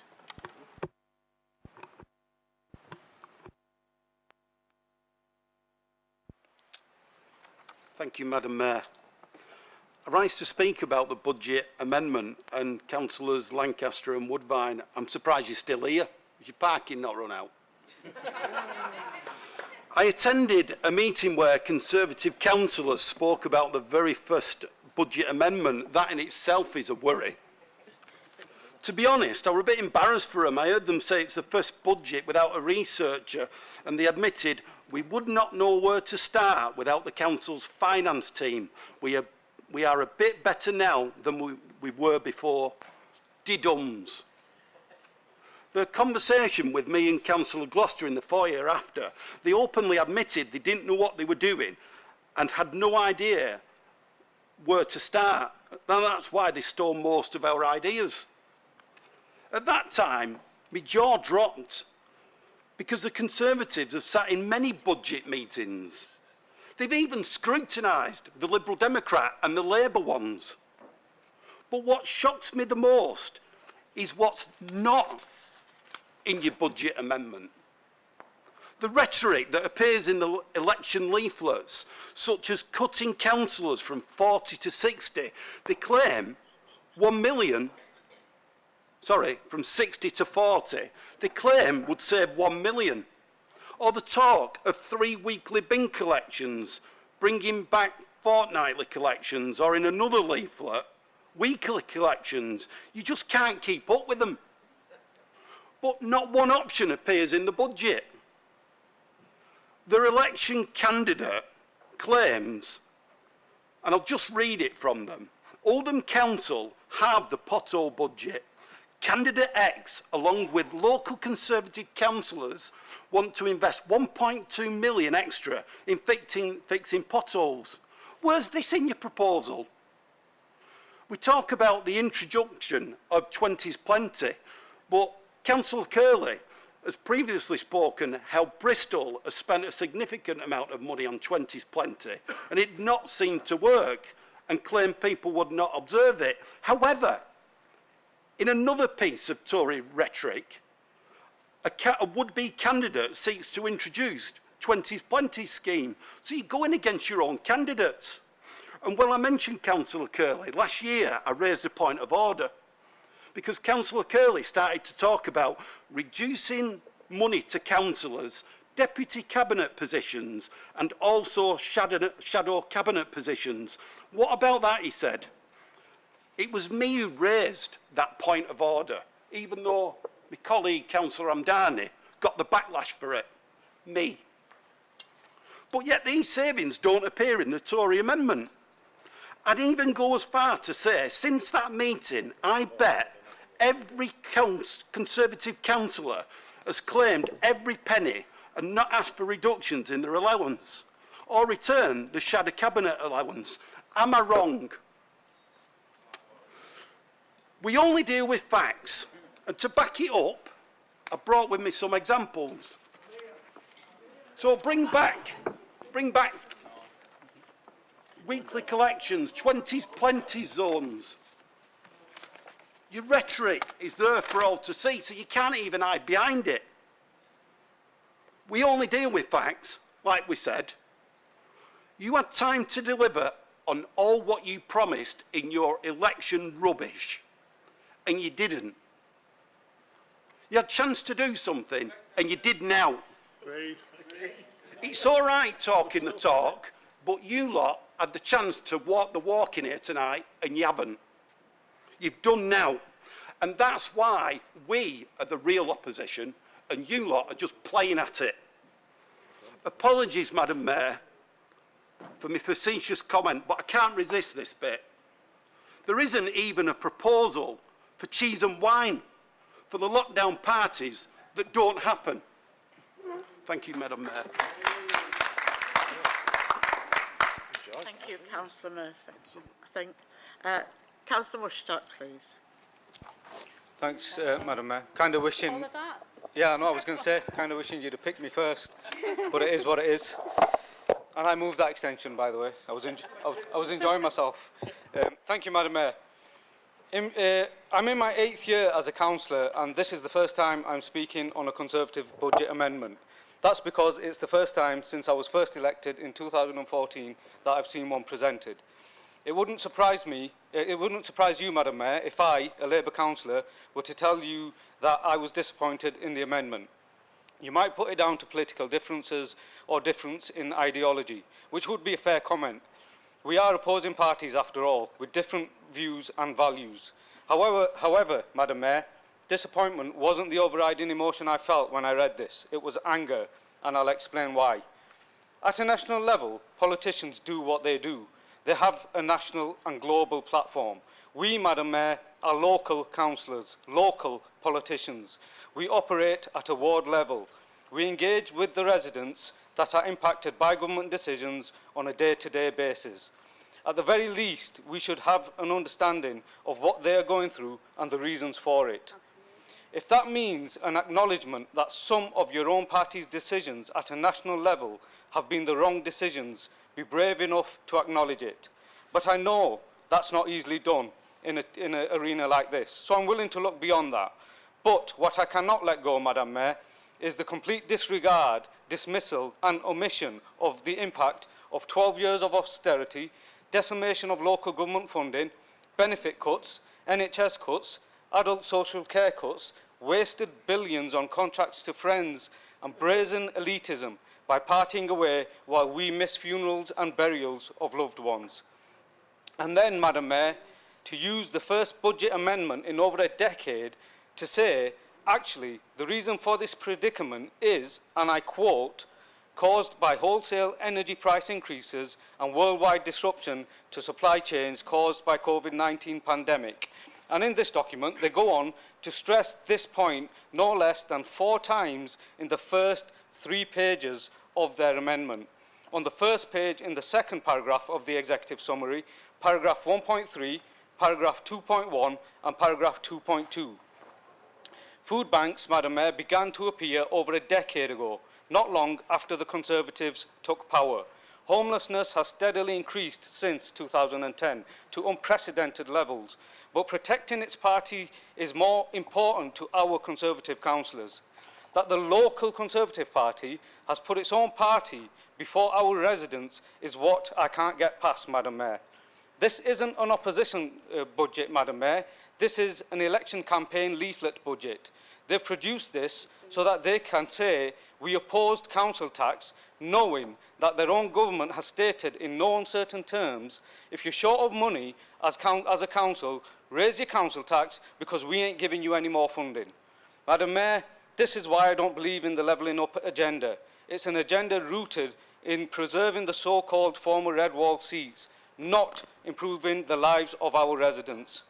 When your motivation, your intention is to win seats, you don't see human beings, you only see your power and how to hold on to it. The sad thing about this campaign leaflet budget is that these are local councillors. I'd have expected at least some sympathy, some empathy, some connection to the people of this borough. I'm genuinely saddened by the reasons and motivation that have driven them to write their first amendment in over a decade. I will be opposing the amendment and urge you all to do the same. Thank you, Madam Mayor.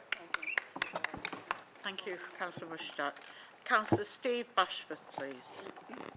Thank you, Madam Mayor. Yeah. So, Councillor Sheldon was talking earlier about let's talk Oldham up, and quite rightly too. And yet, what we were doing a few minutes ago, they're knocking the ambitious plans that we've got to regenerate this.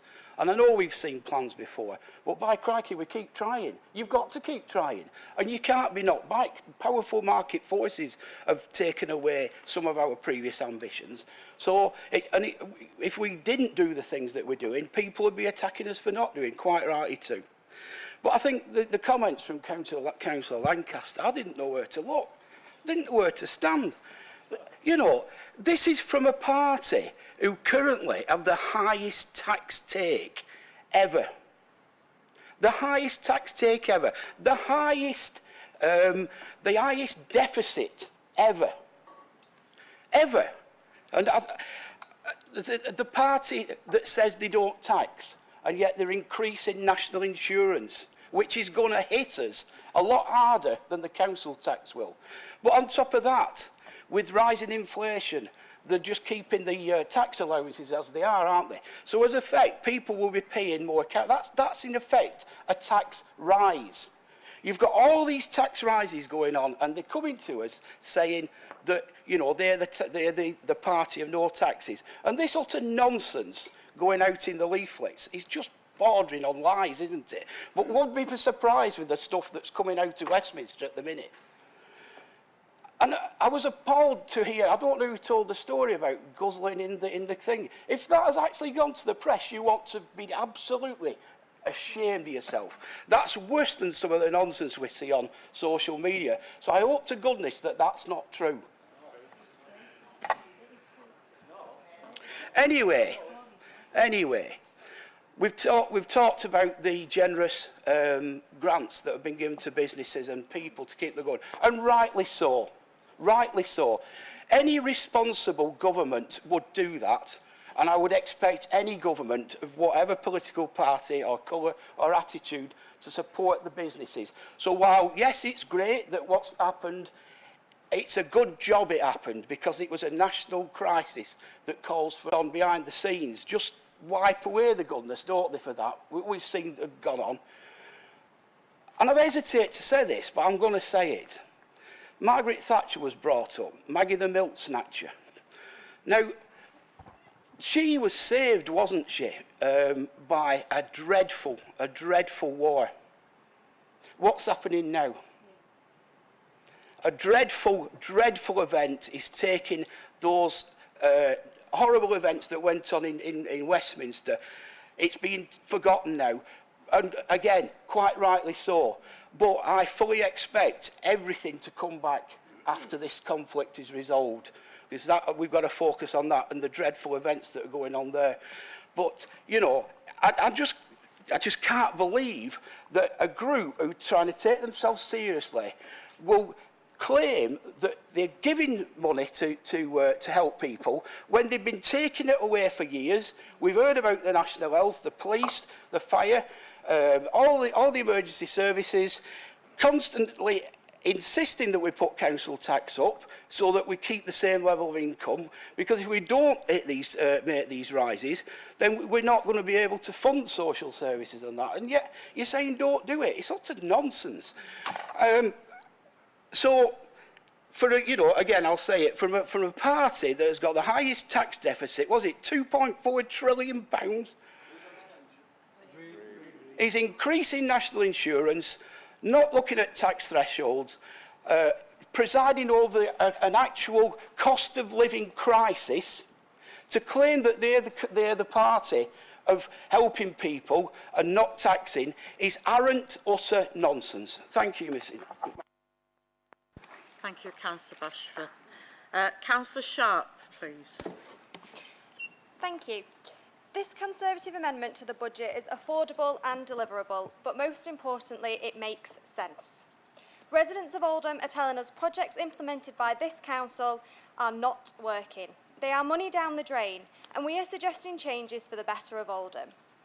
We are entering a period of time when the cost of living is increasing. But here in Oldham, we have a council that are adding to this with a rise in general council tax and the price of school meals, hitting hard-working families of Oldham the hardest. Now, whilst we can't make huge changes to national issues, we can do our best in this chamber to strive to make the lives of Oldhamers that little bit easier, and that is what this amendment does. Thank you. Thank you, Councillor Sharp. Councillor Shuttleworth. Thank you, Madam Mayor. Madam Mayor, I would like to congratulate the Conservatives on their amendment. Because not trying to get one up on Councillor Mushtaq, but I've been here 11 years and this is the first one I've ever seen. And even this amendment is courtesy of the Liberal Democrats from 12 months ago. So I think Councillor Sykes may need to look at the copyright laws for future reference. Madam Mayor, perhaps Councillor Arnott in his reply can actually address a couple of points that I would like to raise, which appear on page 880 and relates to 3.2 and 3.3 of their proposals. Throughout we talk about, or the Conservatives talk about, helping out hard-working families. Well, in terms of 3.2, it would help hard-working families if the Conservative government didn't make those hard-working families actually pay 2% for adult social care. And if it was paid from the central government, then we'd actually get what you want, 1.99 council tax increase, and not what we're having to do because of directives from Richie Richier and his mates at number 11. In respect to 3.3, does the member for the Conservatives appreciate that if residents, hard-working families, weren't required to pay an extra 1.25 percentage points on national insurance, that they will still have some more money in their pockets than they will have after April? On top of which, of course, as a local authority, national insurance is going to start costing us more. So it's a double whammy. Let's look at page 881 and 3.10 and 3.11, which is quite familiar, I'm sure, to Councillor Gloucester, as we exchanged a view on this last year. And let me quote what it says. The purchase of stationery could be centralised in specific locations across the borough, i.e. at the Civic Centre. So I'll ask Councillor Arnott the same question I asked Councillor Gloucester last year. How do you centralise something in different locations? What impact does this have when it comes to our districts? Where would their stationery be? There's a whole host of questions that this can generate. But somebody needs to express a view as to how it will save money. I listened with interest to what Councillor Murphy had to say about the Conservative claim of one leaflet where they want £1.2 million to fix potholes. Oddly enough, that was also in a Chadderton South leaflet. It was also in a Chadderton Central leaflet, and clearly it's in a lot more from what Councillor Murphy has said. So I think the Conservatives, next time they produce a leaflet, need to come clean. Is that 1.2 million per ward, or is it 1.2 million over the borough? When we talk about funding, again, and the reason for council tax increases, as Councillor Jabbar said earlier, £230 million has been taken out of our budget in the last 10 years. Imagine how we could have lifted the burden on hard-working families in Oldham if that hadn't have happened. Thank you, Madam Mayor. Councillor Shuttleworth. Councillor Chris Gloucester, please. Thanks, Madam Mayor. I think there's a lot being said, so there's only a couple of points really that I want to make. I thought it was very strange that somebody from Saddleworth complaining about talking down Oldham. I always thought it was the other way around. But anyway, in relation to the group, the Conservative group, talking about funding coming into Oldham and grant funding in particular, we probably need to talk to Stuart the plumber from Lees, who, because he hasn't got a business premises and couldn't go out to work, couldn't earn any money and had nothing to come for it.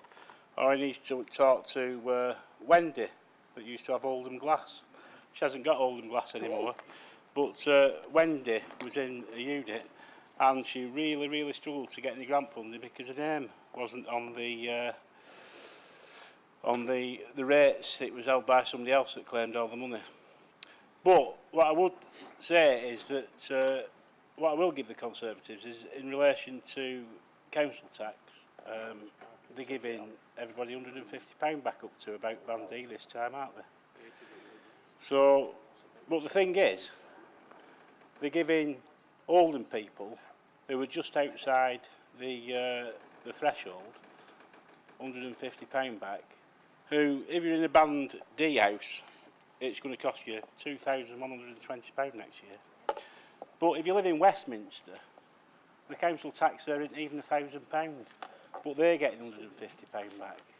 So, you know, they're getting probably 15% back, and what are Oldhamers getting? 5%, something like that. So where's the fairness? Where's the levelling up in it? The Conservative government has no idea about Oldham and the people of Oldham, and it's about time somebody woke up and smelled the coffee. Thank you, Madam Mayor. Thank you, Councillor Gloucester. Councillor Jabbar, please. Thank you, Madam Mayor. Like Councillor Shuttleworth, I'd like to congratulate the Conservatives for their alternative budget. At least we can scrutinise what they're thinking and the plans they've got for Oldham. Albeit, Madam Mayor, that out of the 8 proposals that they've got for savings, 6 of them are straightforward copies from Liberal Democrats. And this is from a party, Madam Mayor, who's been ruling this country from 2010.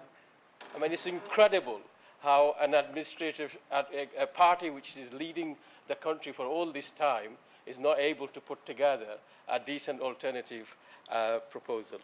Never mind. But also, Madam Mayor, what's incredible is the lack of understanding they have in terms of local government. You know, earlier on this decade, we had a Secretary of State called Eric Pickles, and he had a system called a rebate for council tax freeze. It's called council tax freeze grant, which meant, Madam Mayor, the councils were told not to increase their council tax, and in return, they would give us a grant. Well, they've changed all that, and they now expect us to increase the council tax in order to produce a balanced budget. So, colleagues in the Tory party, please take note, it's your government telling us to increase the council tax to be able to fund our key services. It's not council. We don't want to do it. The leaders said it. I've said it in my speech. We don't want to do it. But we've been forced to because over the last decade, your government pursued a wrong economic strategy, which was austerity. And as a result, you decimated the finance in local government. The finance in local government has been broken for years. And what you've done is actually tinkered with it by bringing in adult social care precept, by giving some money extra for this and the other. You never tackled that. So then to blame the council, the Labour Council, for putting the council tax up, I think is completely unfair and unjust. And we should reflect on that. Madam Mayor, we've seen Councillor Sheldon say, well, don't talk down the town. Well, we don't talk down the town. We're stating the fact. Oldham has been the 6th hardest hit in terms of grant cuts from central government. That's a fact. I'm not talking down the council. I'm stating the facts. And it has profound consequences for our residents. Hundreds of families have lost out thousands of pounds through welfare reform, Madam Mayor, that their government introduced. The not continuing the uplift for universal credit, the £20, thousands of people in Oldham have been impacted by that. Councillor Sharp, that's where people of Oldham, hard-working families, have been hit very hard by your government. And you should take responsibility for that, not put the responsibility on Oldham Council. We are doing our best to protect the families under severe restriction and under severe pressure. It is disingenuous what you're saying in this council chamber. And as far as the available resources is concerned, Madam Mayor, which Councillor Sheldon picked on, we are doing our best to manage the available resources. You read the Audit Commission, the External Audit Report, you'll see that the value for money report is exemplary. So we're doing all we can, but it doesn't take away, Madam Mayor, the central issue that we haven't got enough resources to be able to provide, continually able to provide the key services, especially in the area where there's growing demand, in adult social care, in children's social services. Agreed. That's the real problem, Madam Mayor. Yeah. And for them to come here and criticize us for increasing the council tax, it's not down to us. I don't want to do it. The leaders made it very clear to me. If the first thing she said to me, Abdul, is there any way of not increasing the council tax? That's what she said to me when she became leader. So it's not we want to do it. It's because of the restriction and the severe cuts we have had, Madam Mayor, in our finances. Thank you, Madam Mayor. Thank you, Councillor Jabbar. Councillor Al-Hamdani. I wasn't deliberately going after you this time. I just... there was all I wanted to do was something very specific in the proposals, which is very casually thrown aside, we'll cut £200,000 from customer engagement, and I hate the term customer engagement, don't get me onto that, but it's talking to people. And please, can the 8 members of the Conservative group come around my ward and tell my residents that it's currently far too easy to speak to the council and get your views heard, and we should spend less money on it. Thank you. Councillor Roberts, please. I'm not going to say a lot, although I listened very carefully to the speeches made in proposing the Tory budget amendment. And like many of my colleagues, I'm very interested in the fact they take absolutely no responsibility at all for the devastating impact of austerity policies put forward by their government on Oldham and its hard-working families. They also demonstrate a complete misunderstanding of the cost of living crisis and how to help people. Hikes in fuel prices are not a short-term issue. All of the experts say that, and the events going on in Ukraine just make that even more certain. And Labour's plans are much more effective than proposing £150 off people's council tax. We propose £200 for everyone and £400 to help those who need it most. That's £600 paid for by a windfall tax. And I won't take any lessons at all from representatives of a party shamed into feeding children by Marcus Rashford. Yeah, absolutely. One detail was rather odd, picks up on Councillor Amhandani's point. At the same time, they want to reverse the development fund's further investment in developing partnership working, while at the same time supporting place-based working. The one thing goes with the other. You can't do the one without the other. I don't understand what they meant by that. I also welcomed the endorsement of our Creating a Better Place programme that I noted partway through one of the speeches. And I just wanted to finish by talking about the Levelling Up White Paper, because it was mentioned in one of the speeches. I've actually read the proposals, don't know how many other people sitting in this chamber have. It was not a very interesting read, largely because it was a rehash of existing programmes and an alphabet soup of proposals, projects and initiatives. But most of all, I mean, there's hardly any new money in it. It's not even reorganising existing money in a way that would make sense and enable us to look at Oldham as a place and do the best we can with the money that's available. Bids here, bids there, bits of projects here, developments there, and they all have to be world leading. I have no idea why suddenly we've got this obsession with having to be world leading. Can't we just do something well that benefits the people who live here? But the real problem with this is it's almost entirely capital spending. What we need, as I think Councillor Jabbar eloquently put it, what we actually need is long-term sustainable revenue funding to support the services that hard-working families in Oldham need, and that is not going to be delivered by the Levelling Up White Paper. What we get instead from this government is a hike in national insurance, increases in taxes, withdrawing a subsidy for our buses, which are going to cut 30 bus routes across Greater Manchester. Goodness only knows how that's going to help hard-working families get to work. And the lowest sick pay in Europe. It's a disgrace. And quite frankly, the Conservatives sitting in this chamber should be doing something about making their government deliver what's needed for Oldham, rather than proposing the disingenuous is the word that we're using tonight, it seems, proposals they've put in their amendment. Well done.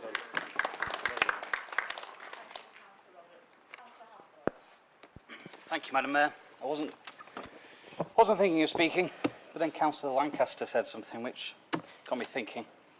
You mentioned your former leader, and I found a good quote from your former leader, because, of course, she said she doesn't get quoted often. She said, pennies do not come from the heaven. They have to be earned here on earth. But in your party's case, it's dodgy COVID grants and Russian oligarchs who now take seats in the House of Lords. Thank you, Councillor Hamblett. I've had no more indications. I think we've given that a good airing. So we will vote on that amendment. Sorry, I'm losing my concentration tonight. I can't think why. Does Councillor Shah wish to reply? I do, Madam Mayor, and you're doing exceptionally well tonight. Madam Mayor, it's going to be no surprise that the Labour group will reject this budget amendment proposed from the Conservative group. For the simple reason, Madam Mayor, that they're not serious proposals to better this borough. You know, I was expecting opposition amendments tonight. I think it's the right thing to do. I think it's democracy. I think it challenges the administration to do better, to think better, to put their heart into it all. And we've done that. And I can proudly say we've done that. And the officers have done that. But what I find deeply, deeply disrespectful is, like Councillor Mushtaq mentioned in his speech, is that we've got Tories sitting in this chamber who claim to represent people of this borough, who claim to care about people of this borough, then stand up and make lame defences for a government that's just not deeply disrespectful, Madam Mayor. When you go out knocking on the doors and you see the plight that people are going through, the misery that they are going to live, and the fact that even stood here with the best intent, I can't say that I'm going to be able to support every single person who lives in this borough. I find it deeply, deeply upsetting. It's cruel. So what I would expect from the Tories, even if they've woken up after 10 years to bring forward an amendment, is at least be sincere, at least be true to the people that have elected you to stand and sit in this chamber and represent them, because right now you're not doing that. This, Madam Mayor, is electioneering, and it's most obvious, and I have to highlight the sheer duplicity of the Conservative group. The Conservatives, Madam Mayor, Councillor Sharp, referring to the cost of living pressures facing families in this borough. Really? Really? Pressures coming directly from their government. We don't mislead the people of Oldham. We be honest and sincere in our politics. And you know what? If that was a Labour government proceeding with the cruelty that we've seen for the last 12 years, I'd be calling them out. 12 years of austerity, of a race to the bottom on wages, minimal support for businesses, increasing fuel, energy and food costs, and the highest, Madam Mayor, the highest tax burden on families in a generation. They have an absolute cheek talking about the cost of living to attack this budget. We're protecting services, Madam Mayor, and we're paying fairly. The duplicity from the Conservatives tonight is absolutely astounding. The Conservative Chancellor nationally tells us to raise council tax at the budget. And what do the local Tories do? Electioneering. They campaign against it. They tell us, Madam Mayor, that we've got to get more houses built with the figures that they impose on us. Then what do the local Conservatives do? They campaign against it. The national government almost bullies us with a legal directive and tells us that we must implement a clean air zone. And what do the local Conservatives do? And some of their shameless MPs in the Northwest, they campaign against it, knowing full well that the only person who can reverse the clean air zone or change that directive and not put pressure on us to implement some kind of a zone is the minister, their minister. The communities across the country are so disengaged in politics, Madam Mayor. And this disengages them more. If they can't trust us to be honest and sincere in our politics, then shame on all of us. But more shame on the Tories who stand here blatantly misleading the public that's elected them to represent them. Local Conservatives tell us not to raise council tax this year, knowing that the Tories in Westminster expect us to. And they've cut £230 million from the budget since 2010. If they were sincere in the people they propose to represent, they'd be joining us and not doing party politics or electioneering, and they'd be challenging their government to improve the lives of the people they propose to represent. The Conservatives that we've got in Oldham, Madam Mayor, are no different to Boris and those nationally. It's one face behind closed doors and another to their residents.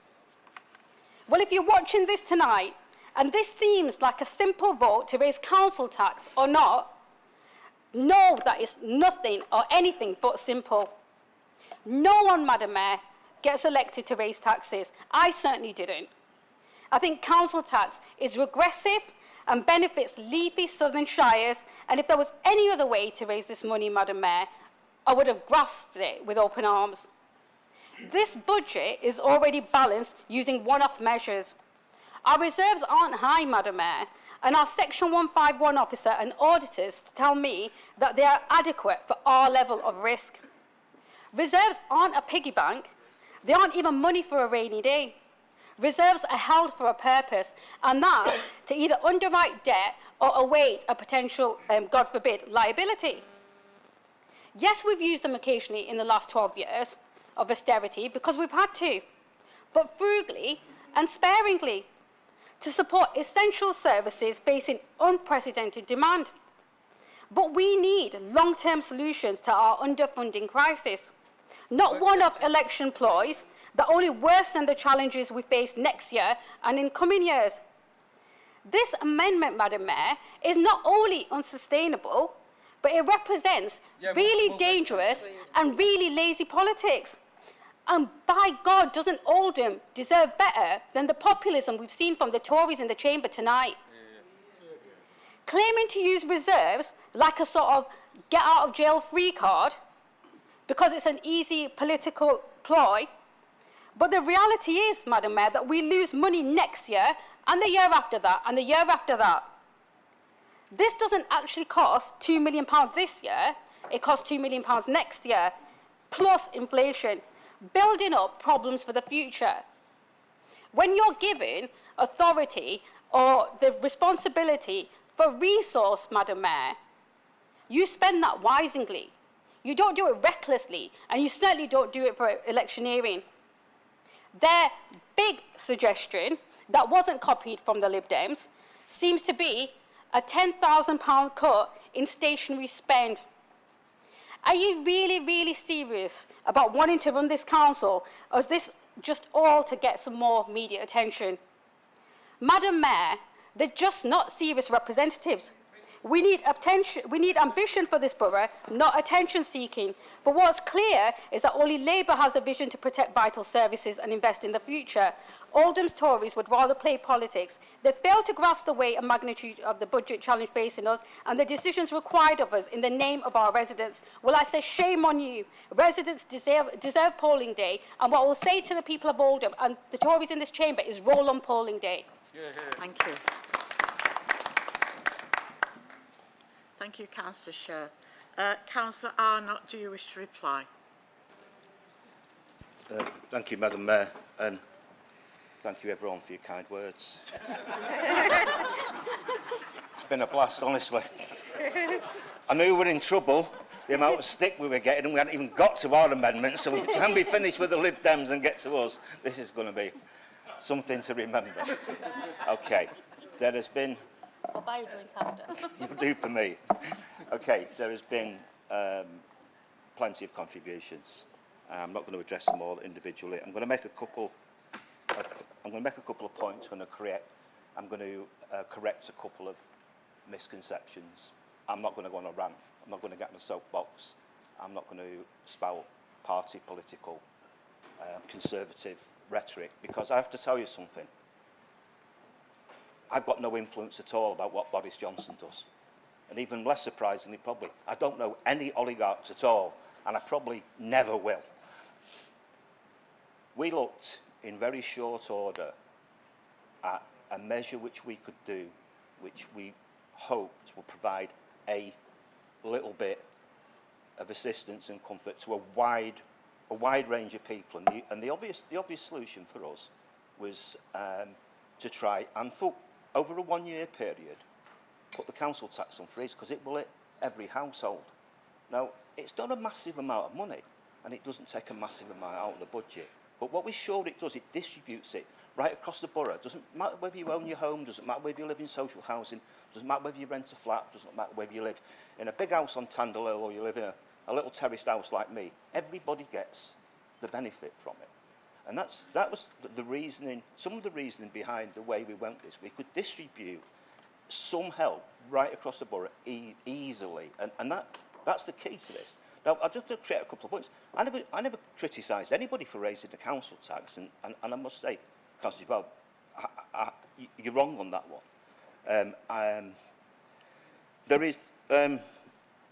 It's been mentioned that the government forces us to impose a council tax increase. It doesn't.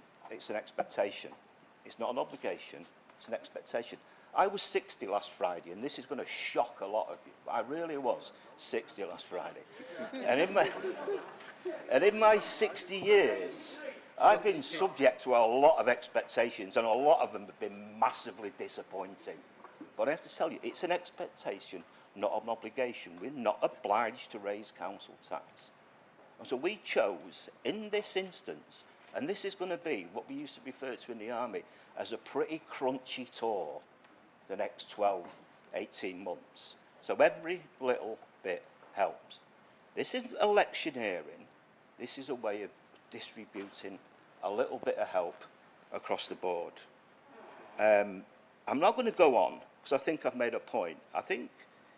I hope that some of you will change your view slightly on the way that you think this was presented, because this was not presented in the manner that some people may think. And that's true. If you can take that or you can leave that, there's nothing I can do about it. I cannot change your mind no more than I can change Boris Johnson's mind. So that is pretty much where I'm. The only other two things that I really want to mention, and I hope I'm wrong, and I'd be disappointed if I am. Councillor Bashford Steve, I really do hope that you were not making a reference to Margaret Thatcher and the Falklands, which basically saved her, towards an inclination that this is what you think is going to happen with Boris. I have a lot of time for you, Stephen, I like you, but I hope you weren't drawing that conclusion, because I have to tell you now, if you'd been to war and I have, you would not be that flippant on that subject. I hope I'm wrong, because I have respect for you. Right.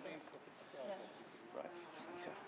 So, on that cheery note, I will thank you for your contributions, thank you for your views, and they will never be the same. But I hope you know where we think we're coming from with this. You may walk out of here thinking we come from a very different place, but at least we've had the chance to put something forward, to listen to what you think about it, and to give you an alternative view. And that's because that's what democracy is. Okay?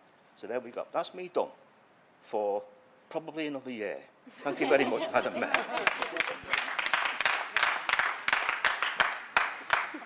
Thank you, Councillor Arnott. And now we will vote on the amendment, and it will be a recorded vote. Please. Okay, Madam Mayor, if I could begin again. Councillor Abid, Councillor Ahmed, Councillor Alexander, Councillor Al-Hamdani, Abstain. Councillor Ali, Councillor Alias, Councillor Arnott, Agree. Councillor Bashforth Marie, Against. Councillor Bashforth Stephen, Councillor Birch, Councillor Briggs, Councillor Brownridge, Councillor Byrne, Councillor Chatterton, Councillor Cosgrove, Councillor Curley, Councillor Davis, Against. Councillor Dean, Councillor Gary, Against.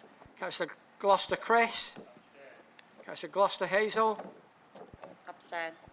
Councillor Goodwin, Councillor Hamlet, Councillor Hindle, Councillor Horbin, Councillor Hussain Feeder,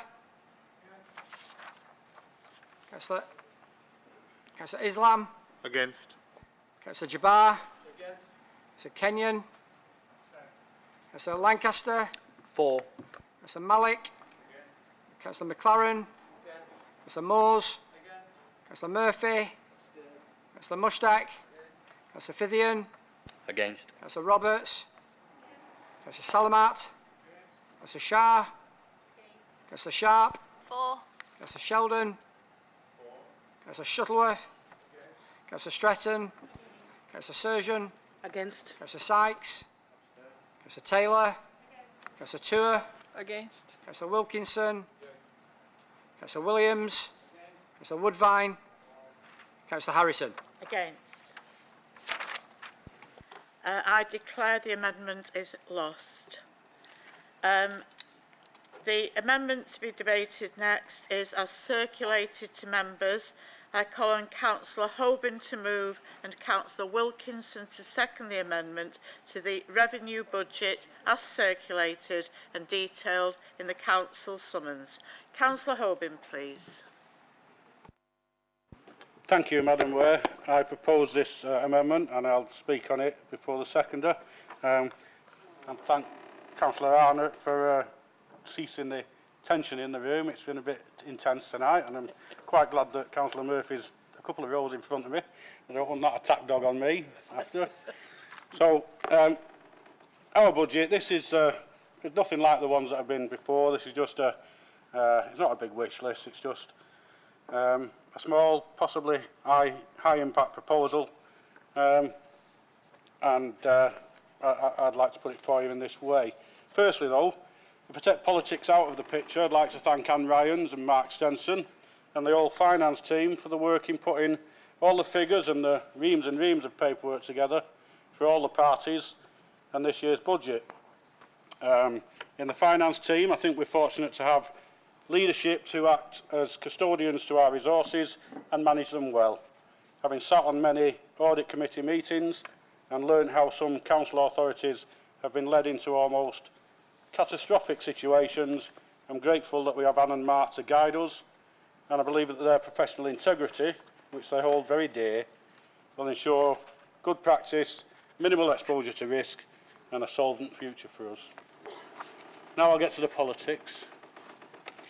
Whilst accepting the budget strategy set out by the administration and understanding the reasons why it is necessary to increase council tax and make budget cuts, as a small opposition group, we have some views as to how the resources available to the council could be differently deployed. We wholeheartedly accept the proposal for the 2% adult social care precept and commend the administration for the commitment, which we feel should have been financed from central government and not placed on the shoulders of Oldham council taxpayers. So we come to the 1.99 increase proposed by the administration. We are aware that this is the maximum allowed before having to go to a public referendum and the impact it will have on household finances as other bills and inflationary pressures hit. But it is our role as a council to provide services to the residents, and charges may be accepted if those services hit the mark. A major issue that we're aware of is around refuse collection. Many residents in Oldham would like to see more frequent bin collections for general waste. While we're supportive of the green agenda and the need for recycling, it is a priority for us to return to a more frequent general waste collections. Having to dispose of waste with numerous visits to the local tip in between collections, residents, and I have to do it myself, feel that this particular service is failing us. In addition, these multiple unnecessary car journeys and long queues at the local tip have a negative impact on the environment. So more frequent bin collections is something that we would like to pursue. We understand that potential changes are being considered by the government around adopting policies which would bring about a more consistent approach to the way waste is collected and disposed of across the UK. The government has consulted on standardising general waste and recycling collections, but as yet, other than information in the Spending Review 21 about funding to implement free, separate food waste collections in every local authority from 2025, supporting the near elimination of biodegradable municipal waste to landfill by 2028, there are no firm proposals. Therefore, the Federal Independent Party put forward this amendment. It's a proposal to amend the administration budget by not investing in the Clean Streets initiative and accepting the savings that have been outlined previously in BR 201 and 301 put forward by the Conservative and Lib Dems in their alternative budget. This will save £1 million and then £550,000 respectively to give us £1.55 million. Thank you. We propose the money is spent on reintroducing weekly bin collections, which we appreciate will cost more in a full financial year. As a small opposition group, we've not had the opportunity to have officers undertake a detailed policy review and costing exercise. However, we have some indicative figures which show that a move to weekly collections would increase costs by £2.5 million a year. I've got that much left, Madam Mayor. Of course, it will take time to implement the changes, so any proposed change impacting on 2022-23 would only be part year, potentially 6 months, costing around £1.25 million. As such, the introduction will be in the second half of the financial year, and the extra cost in the financial year 23-24 to be found during the development of the budget for future years. We will want to work with officers to see how we would align with the previously mentioned wider government changes. There is also the possibility of further savings as the cost associated with responding to fly tipping by the council could reduce. I will have to stop. One line. As a council, we should be striving to provide the best services possible, and we believe this amendment will do that. Thank you. Sorry for the out of breath. Councillor Wilkinson, please. Seconded, Madam Mayor. Okay, thank you. Does any member wish to speak? See anybody? He said it all. Oh, Councillor Jabbar, Councillor Murphy afterwards. Yeah, thank you, Madam Mayor. Thanks to Councillor Hobbin for the alternative budget. I can understand why he's brought this forward. But unfortunately, Brian, you sit on the Policy and Overview Scrutiny Committee, and you know the process. The process is that when you've done a budget, it needs to go through the actual scrutiny process, and you've not done that. And you could have done it very easily, and you saw how important that scrutiny process is. I think the second point I'd like to make is this, that you just said that the proposal is 2.5 million, but you're only offering 1.55 million. And that is completely unacceptable. You said your phrase is development of the future year. You'll find the money from development of the future years. We don't do finance like that. My section 151 officer will kill me, if we propose something like that. It's just not the way it's done. And then the other point, Madam Mayor, is this, as you said, the government is actually looking at this whole area. So why bring this in now? Why bring this in now when the government is looking at it? I think also, Madam Mayor, that Don't Trash Oldham has been a magnificent success, and you're proposing that we don't do that. I just don't think the people of Oldham will want that, Madam Mayor. And then the next thing I just wanted to say is this, that this proposal, even if it was acceptable, there is potential for the recycling rate to go down. I mean, Oldham doesn't enjoy best recycling rate in Greater Manchester, but I worry, Madam Mayor, if this was implemented, I think our recycling rate could go down even further. And then the final point about the depots and taking, rubbish to the depots, it's designed to encourage people to recycle. That's the whole point of doing it. So I think, Councillor Hoban, thank you for putting forward the proposal. I think that's democratic, and you've got a party and you've done it, and we welcome that. This is a democratic process. Everyone should have the opportunity to contribute into the council finances because it's so important. We appreciate that. I'm really sorry to say that I can't support it. Thank you, Madam Mayor. Thank you, Councillor Jabbar. Councillor Shah, do you wish to reply? I didn't. Oh, sorry, Councillor. Sorry, Councillor Shah. You had got Councillor Murphy as well. Thank you, Madam Mayor. When the weekly collections first started, no, it's all right, we're good, we're good. It was a bit of a drama. People couldn't adjust to it, they didn't like it. But one of the things that we found... If you're facing this way. Thank you, all right, yeah. One of the things that we found, because when we were, well, still am, she had a cabinet member that sort of covered the 3 weekly thing. I raised it with directors to say, what's this about? Because, the feedback on the doors was that people wanted to return to weekly collections. But the new system, where it makes people recycle, and there's a feel-good factor with doing your bit for the environment, the recycling rates have increased so much.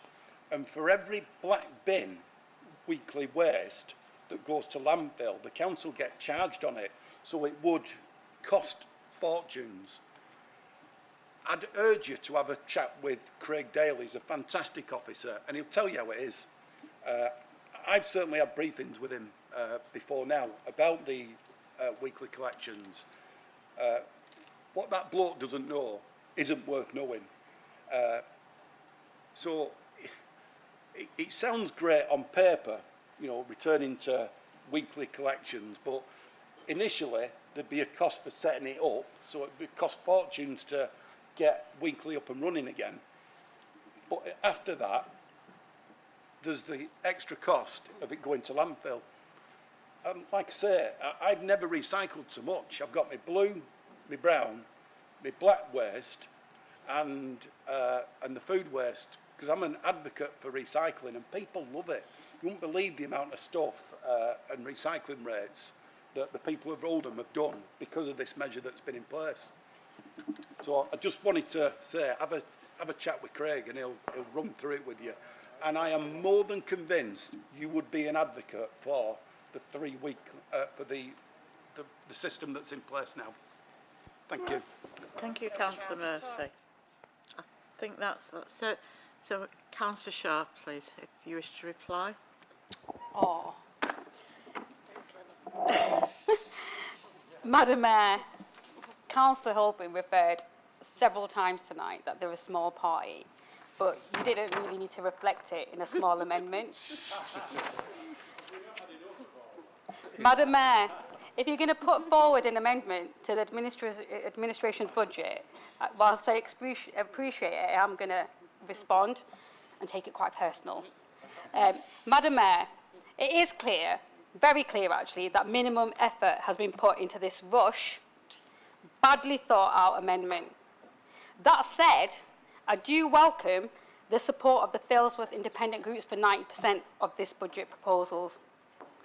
But what this amendment does do, it invites us to read the work submitted by the Conservatives and the Lib Dems. Not content with simply copying the homework of their classmates, they couldn't even be bothered, Madam Mayor, to write it out. The cheek of this proposal, again, is astounding. And I'm not even sure, Madam Mayor, whether we give it the time of the day. Apart from anything else included in it, you've scrapped Don't Trash Oldham, a scheme that has taken tons and tons of waste off our streets and rid our towns of grot spots, in favour of more frequent bin collections for just 6 months, with no consideration whatsoever with the ongoing cost. That is not how we set the budget. They're planning to agree with the proposals from the other groups for an increase in vacancy rates across the council, which will directly impact on the number of social workers used by this authority. I didn't raise this, Madam Mayor, in the other amendments, but I'll raise it now here, as you've done so little work to consider what you're proposing. The current vacancy rate here, Madam Mayor, is 40 vacancies. And while agency rate generally is 5%, the rate in children's social care is higher. So any rise in vacancies disproportionately affects our social care services. In addition, while bringing down our agency costs is important, the services that use agency staff, by large, are social care services. So you're essentially supporting the cutting of social care workers and carers. Not only have you not thought this through, but you've just copied this half-baked idea from someone else's half-cut calculations.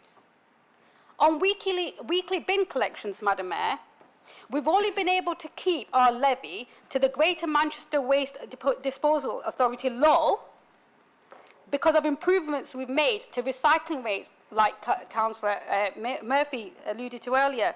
And that has come through changes to bin collections, and that's really, really important. I don't agree with the figures, and I have to be honest, Madam Mayor, I don't even recognise them to be accurate.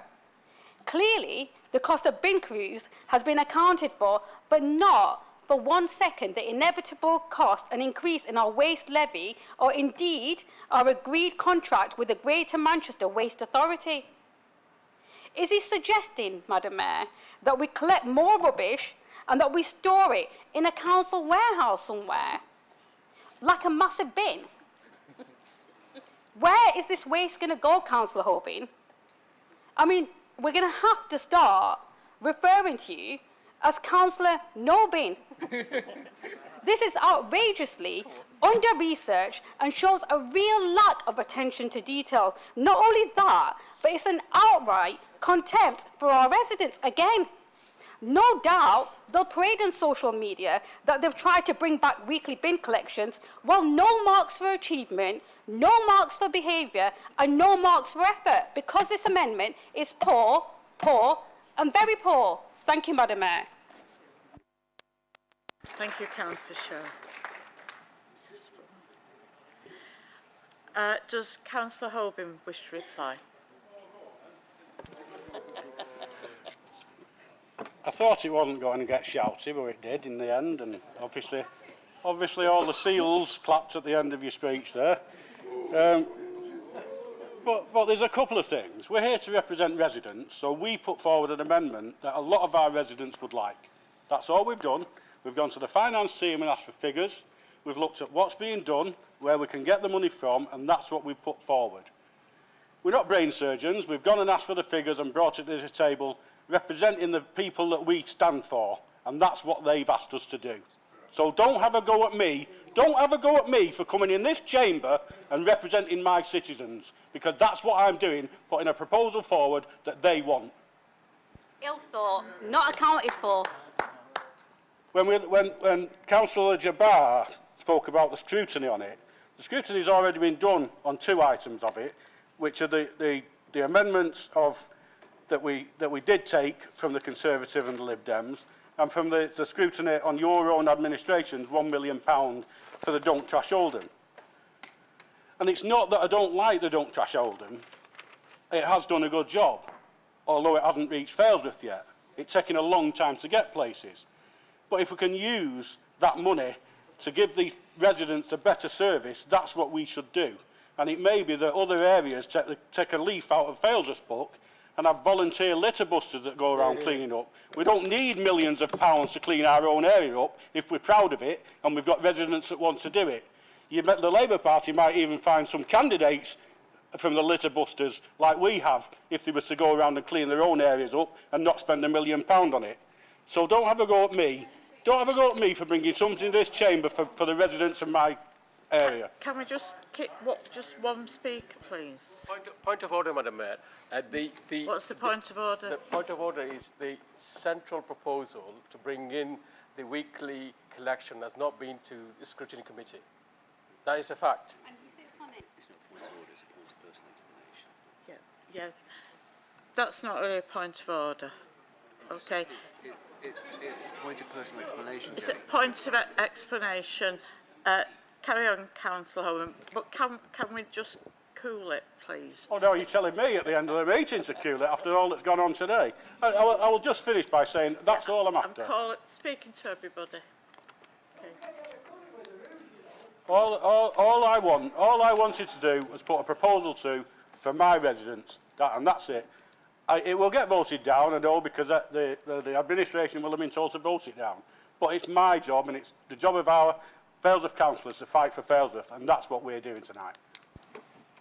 Okay. Thank you, Councillor Hogan. Can I just have a point of order, Madam Mayor? What's the point of order? The point of order is that Councillor Oban come up with a comment that the Labour Party might get candidates from the Failsworth litter busters. Yeah. I did apply to Mrs. Ball to join the litter busters, and she's not accepted it. That's not a point so you need, of order. It is a point of order. No, so, all right, it's not if you say so. Sorry, but anyway, just making the point. Let's go to the vote. Let's go to the vote. Yeah, we're moving straight to the vote now. This again will be a recorded vote, and we're voting on the amendment that we've just debated. Thank you. Okay, Councillor Abid. Okay, Councillor Abid. Councillor Ahmed. Alexander. Al-Hamdani. Abstain. Councillor Ali. Alias. Arnott. Against. Bashforth Marie. Against. Bashforth Stephen. Birch. Against. Briggs. Against. Brownridge. Byrne. Chatterton. Cosgrove. Curley. Against. Davis. Against. Dean. Against. Gary. Against. Gloucester Chris. Gloucester Hazel. Abstention, sorry. Goodwin. Hamlet. Abstain. Hindle. Hobin. Hussein Fida.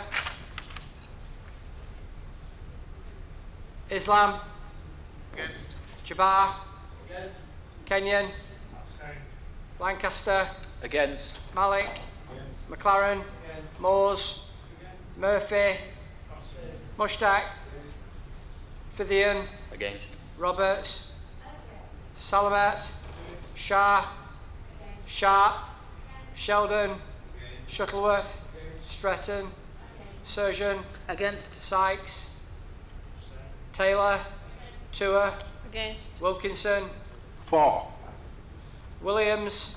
Woodvine. Harrison. Against. I declare the amendment is lost. So Council will now debate the original motion. Does any member wish to speak on the original motion? Councillor Chatterton, please.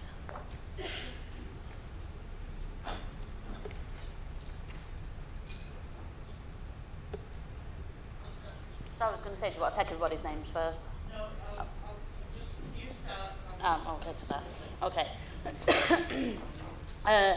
Thank you, Madam Mayor. God, what a budget this has been. I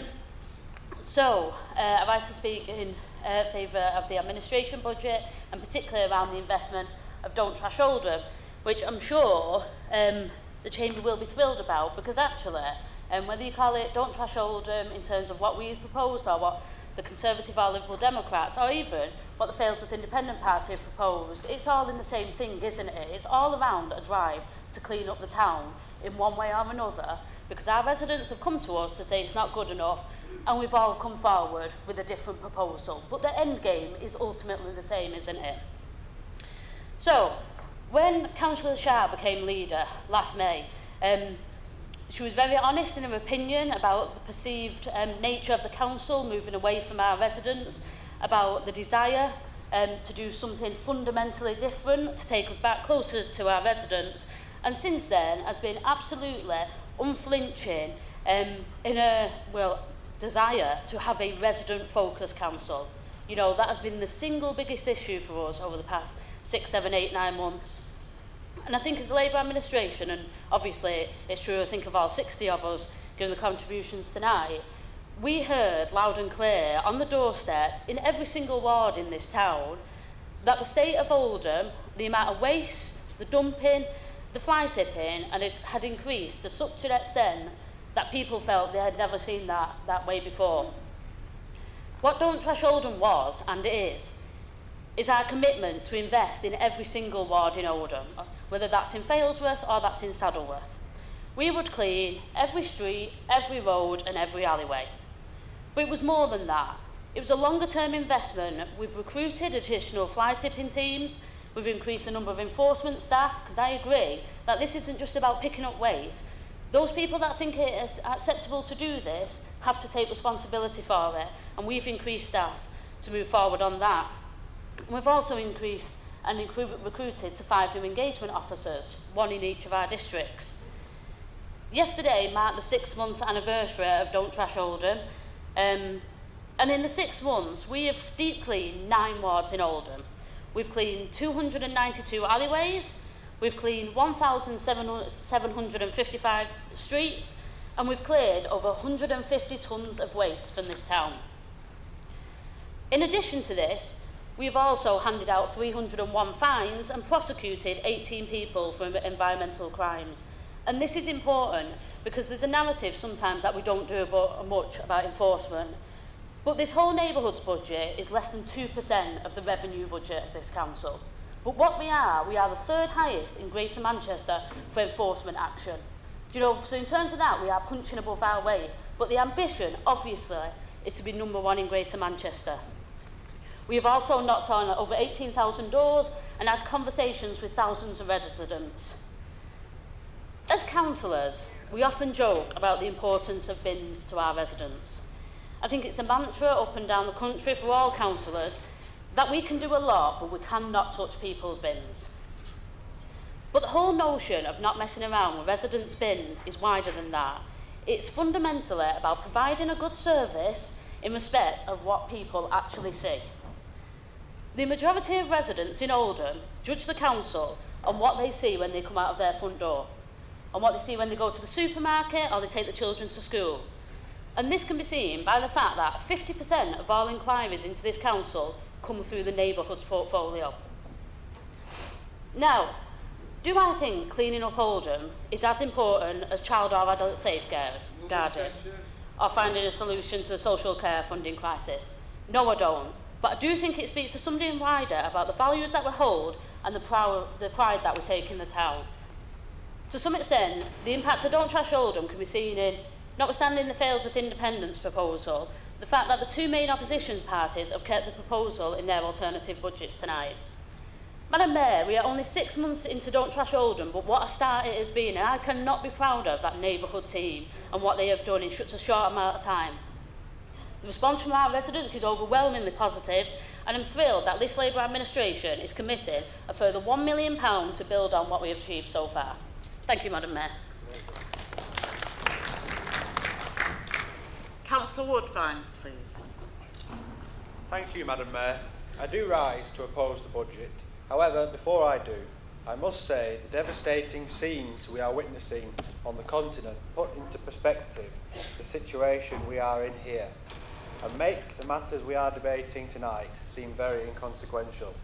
While I do not support the budget, I wholeheartedly support the bravery and determination of the people of Ukraine in resisting the sort of tyranny we hope to never see in Europe again.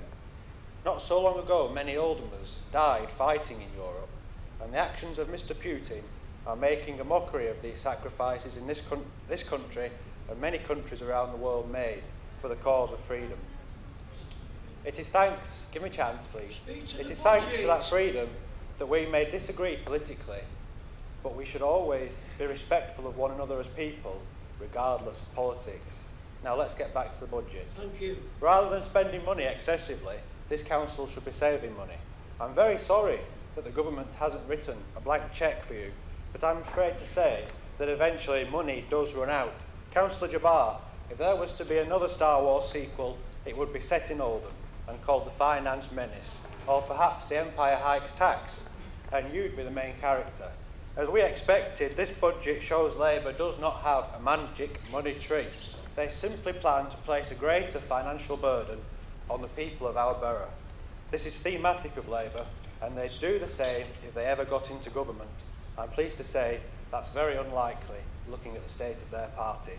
You cannot complain about cuts made by the government because you are hypocritical in doing so. Indeed, you have made cuts to the funding for our parish councils and some statutory services. The principle is the same. Despite Councillor Jabbar saying he supported our parish councils, which he called particularly vital in a letter to Councillor Lancaster and I in 2020, he is yet to put his money where his mouth is and give serious consideration to fully reinstating the support grant without exception. There is nothing wrong with making savings, and I call them savings because it's what they are. If the budget doesn't balance, the first option should not be and is not to increase council tax. The first option is always to economise. There is nothing wrong with making savings. Everybody has to do it. There is also nothing wrong with streamlining services to put the council on a safer and more secure financial footing. Instead, you are choosing to pickpocket the people of Oldham, and it is a political decision that you are making. Never mind the artful dodger. Oldham's got its own Abdul Dodger. Our priority should always be to let the people keep their hard-earned money. Councillor Woodbine, just hold on a sec. What's the point of order, please? Yes, I agree. Can you with... I think the Leader of the Council brought the code of conduct by criticising Councillor Holbrook. Yeah, I agree with that. This is politics, I'm afraid. Why not? Councillor Woodbine, I'm ruling on that.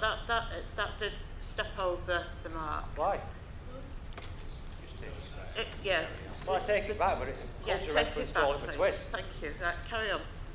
Our priority should be to let the people keep their hard-earned money and spend that on paying their bills and feeding their families, not subsidising this sinking ship. I say choosing because, as you've seen, this isn't the only option, and thanks to our credible Conservative alternative, it is possible, or rather it was, to freeze council tax. While the people of the borough are making difficult decisions for their families, this council is spending like there is no tomorrow. What Labour is proposing is purely and simply wasteful. The people of our borough are not this council's personal piggy bank. You should remember there is no such thing as... Extension. Have we had an extension? Yeah, thank you. You should remember there is no such thing as council money, only the money of hard work. Yeah, it's been moved and seconded. Do we want an extension? Oh, yes. Yes. Put your hand up if you for an extension.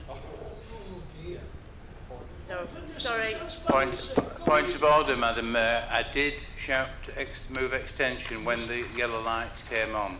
Right, sorry, I didn't hear you. This is very cheap politics, this, I'm afraid, people. Everybody else spoke longer than the time. You've got to say the right thing. You've got officers who are elected officers here. Thank you. Madam Mayor, how long have Labour been in charge of Oldham? In total, well over 35 years. Yeah, in total, over all many years you have. And is the budget that you have presented today really the best that you can come up with after all that time? Is this the best that you think the people of Oldham deserve? Because I don't think so. I don't think it goes anywhere near close to being good enough.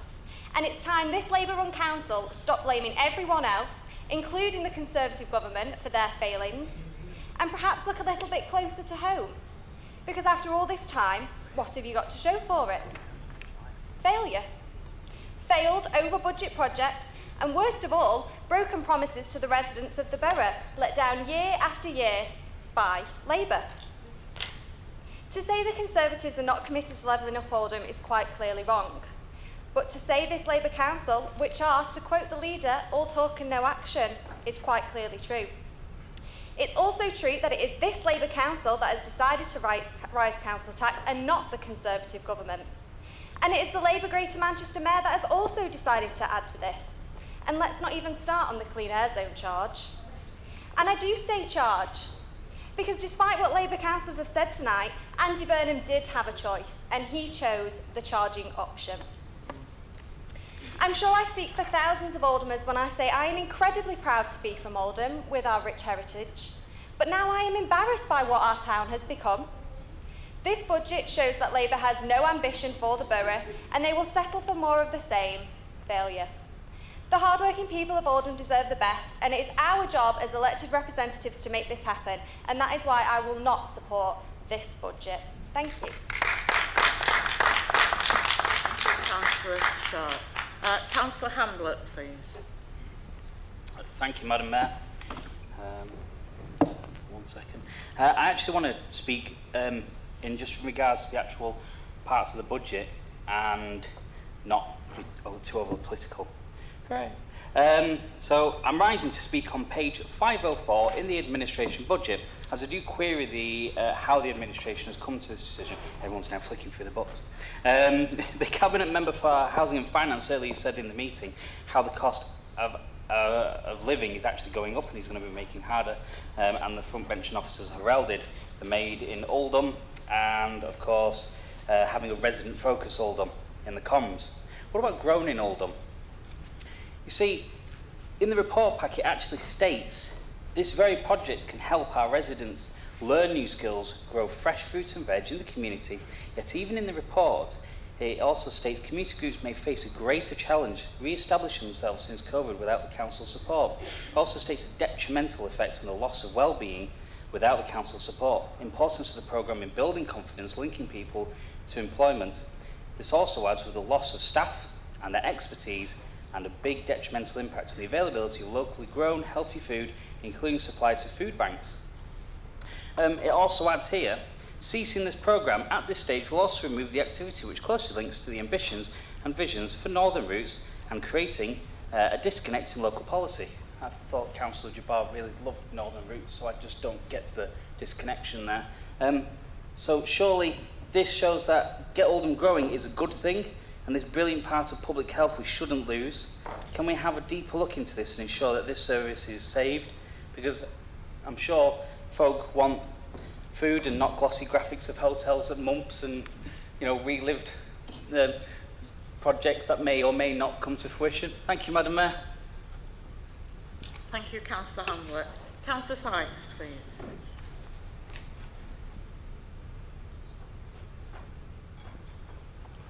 I know I'm a bit sad and I've probably been here longer than most, but I've quite enjoyed tonight because we've had some people actually expressing some interest. But one of the things I'm going to rise to some of the things that have been said because I can't help myself, I'm afraid.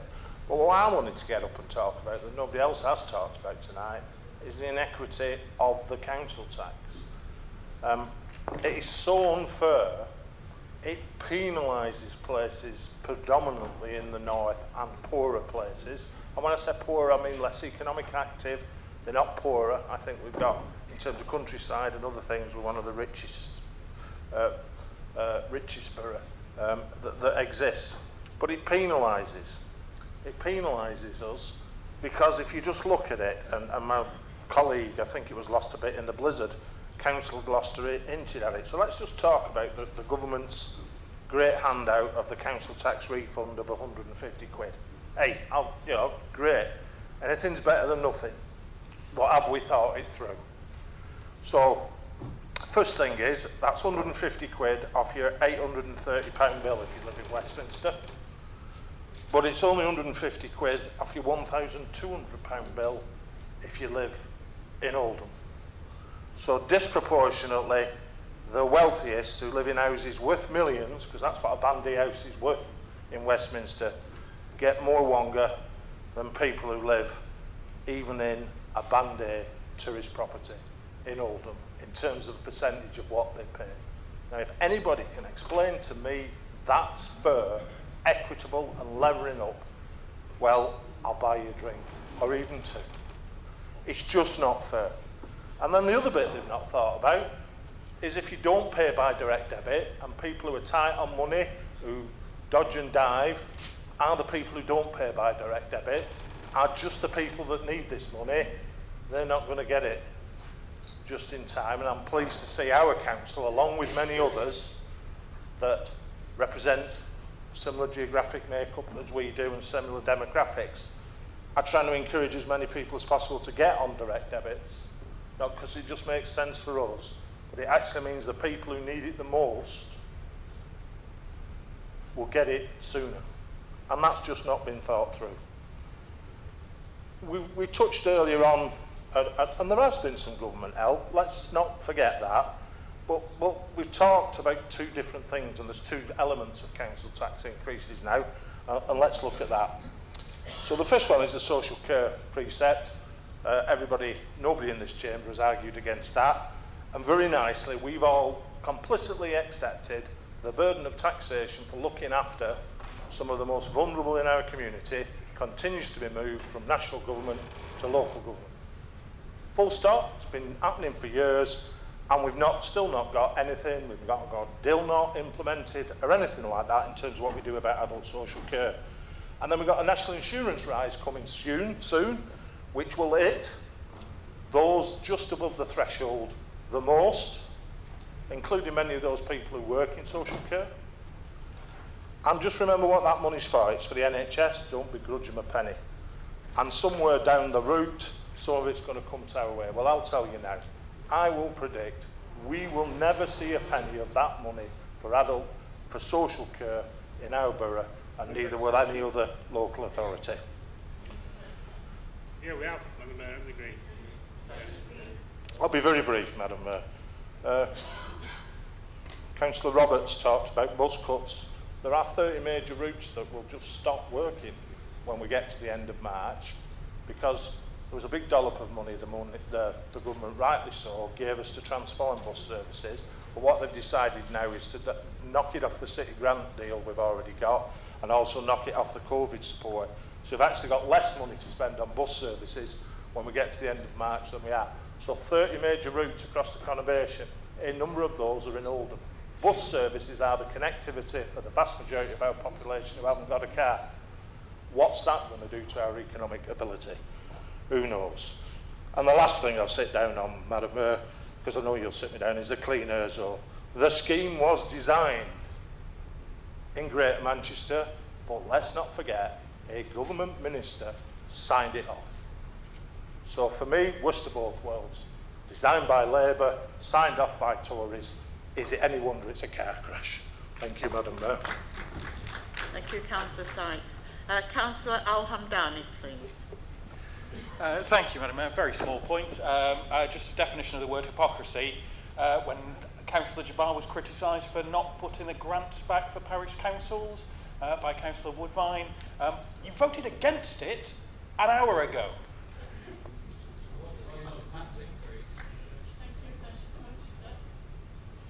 Thank you. Councillor Holbin.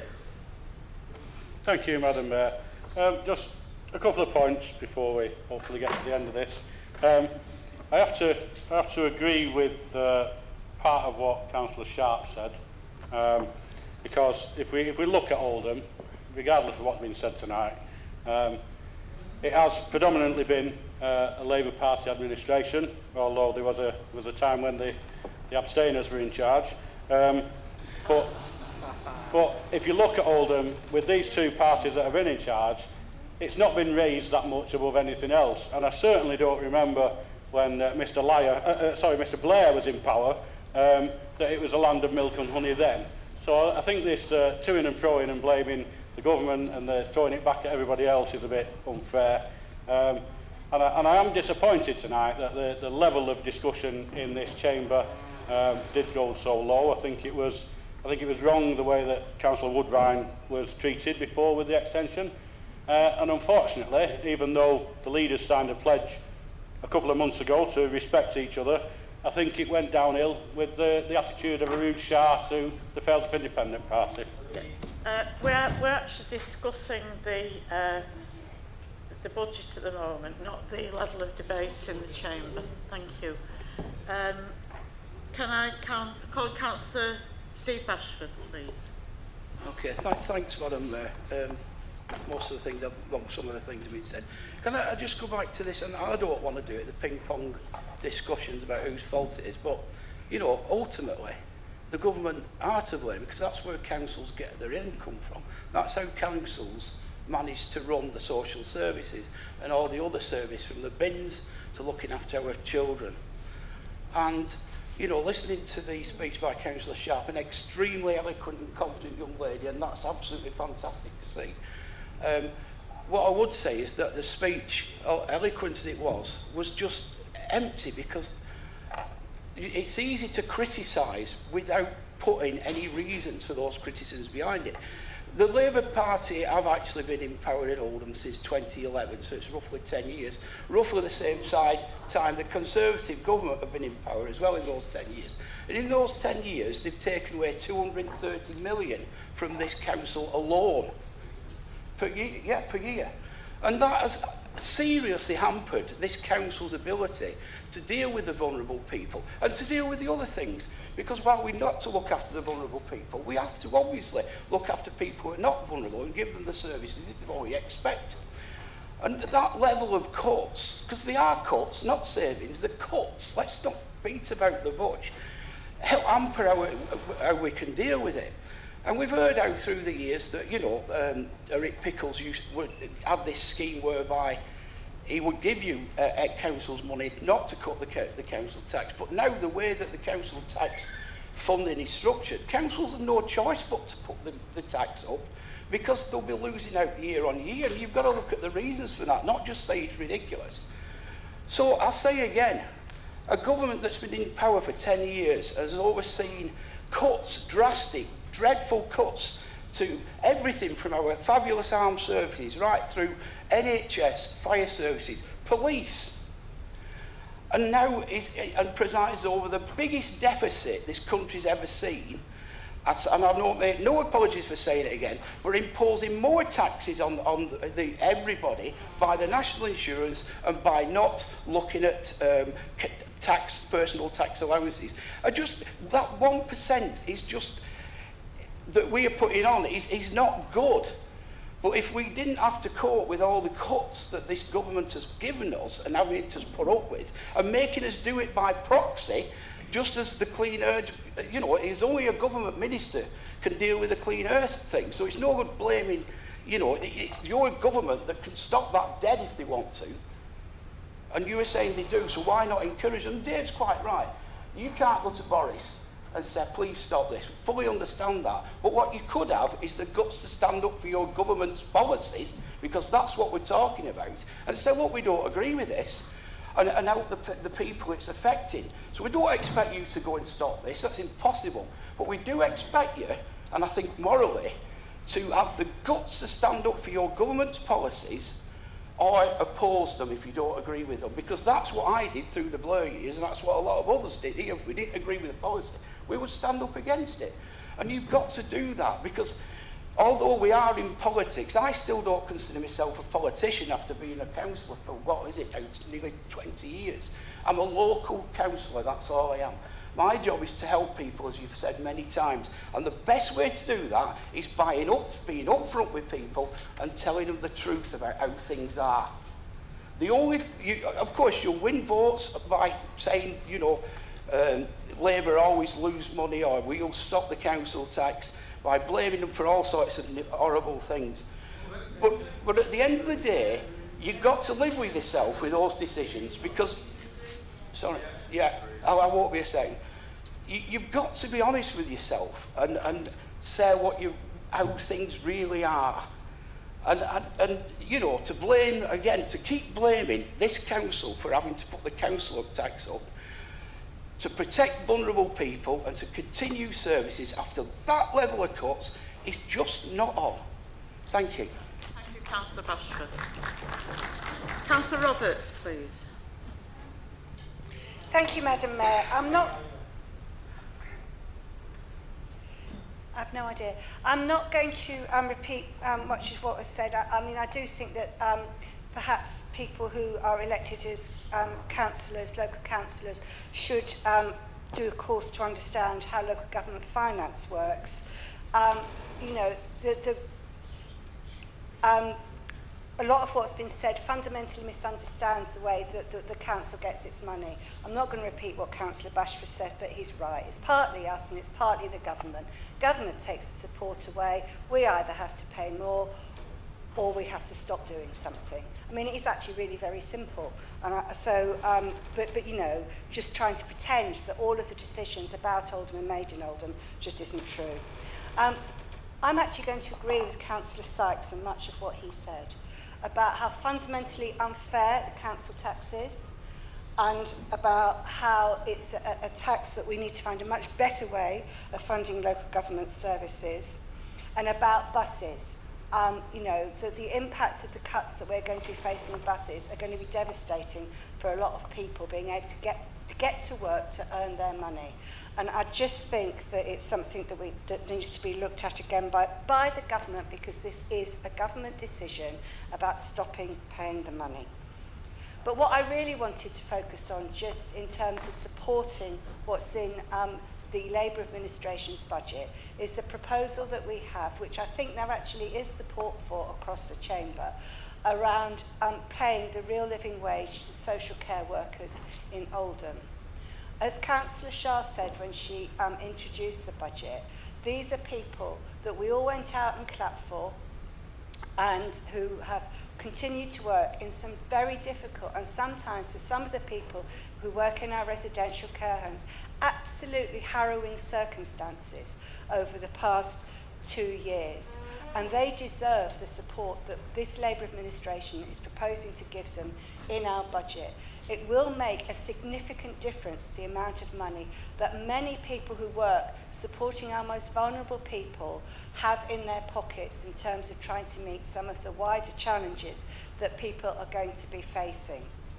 And many of the people who work in our care sector in Oldham, who work as a care assistant or who provide home help, live in Oldham.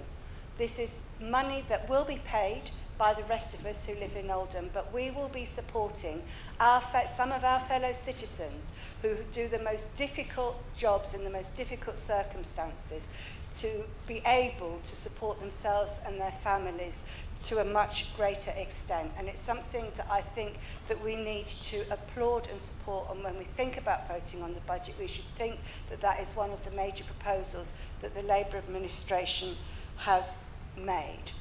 But I'd also like to echo what Councillor Sykes said about whether or not we will actually see any of the money from the national insurance hike here in local authorities, in councils, to pay for council services. And he's right, we won't. Because actually, the proposals that the government has made don't contain any proposals to increase support to local councils. They contain a proposal about supporting people who are most well off to keep more of their money in the way that social care is paid for. They contain proposals to train and develop the social care workforce, but they don't actually contain any money at all for paying for social care provision for people. And it's a con if you think that it does. Thank you, Councillor Roberts. Councillor Byrne, please. Thank you, Madam Mayor. I want to return to Councillor Hamlet's comments about Get Oldham Growing. Now, my ward is Saddleworth North. Leafy, you might think, nobody needs it. Actually, yes, they do, because throughout the whole of Oldham, this has been one of the things which has supported many, many people in terms of their mental health, from adults to children. And I know it was previously funded by the NHS, but what I would like to say is that it is borough-wide this, it benefits. And I know that there are suggestions for opportunities for match funding, lottery, sustainable food place, etc. And I would ask, please, that I don't know which department is going to do this, either the NHS comes up with some money or we find some way of funding this, because this is, throughout the borough, a very important thing to many people. Thank you, Madam Mayor.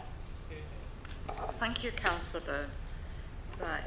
So, Councillor Shah, do you wish to reply? Yes, I do, Madam Mayor. Madam Mayor, firstly, I'll start off by addressing Councillor Woodbine. So clearly he's quite the film buff, but doesn't really have a clue about local government finances. And the extension and the refusal of the extension had absolutely nothing to do with, blocking debate. It was a clear breach of conduct, so he's got some learning to do there. And Councillor Holbein, I fully expected you to come here tonight with the intention of moving this amendment. But moving amendments and setting budgets aren't about Facebook posts, Madam Mayor. They're about saying, we tried, but Labour said no. But they only said... I thought we were talking about the budget. But they only said... I'm sorry, unless you're bringing a point of order... Well, yes, I'll bring a point of order, Madam Mayor. What is the point of order? We're supposed to be talking about the budget. We're supposed to be talking about the budget, and not Councillor Shah excusing the ways that she speaks to people. Clearly very sensitive tonight. So I fully expect he came here tonight with the intention of moving an amendment. That's fine, we expect that. But it's not just about Facebook posts, Madam Mayor. There's no issue with trying to fight for what residents are asking for, but they're not asking for half-baked costings that don't counter or consider all the passionate debates that have been made here tonight, Point of order. Excuse me. What is the point? The point of order with that latest statement is I approach the same finance committee that has looked at everything in here. So if she's having a go at how that was costed, she needs to have a go at the finance committee that have costed her own administration budget.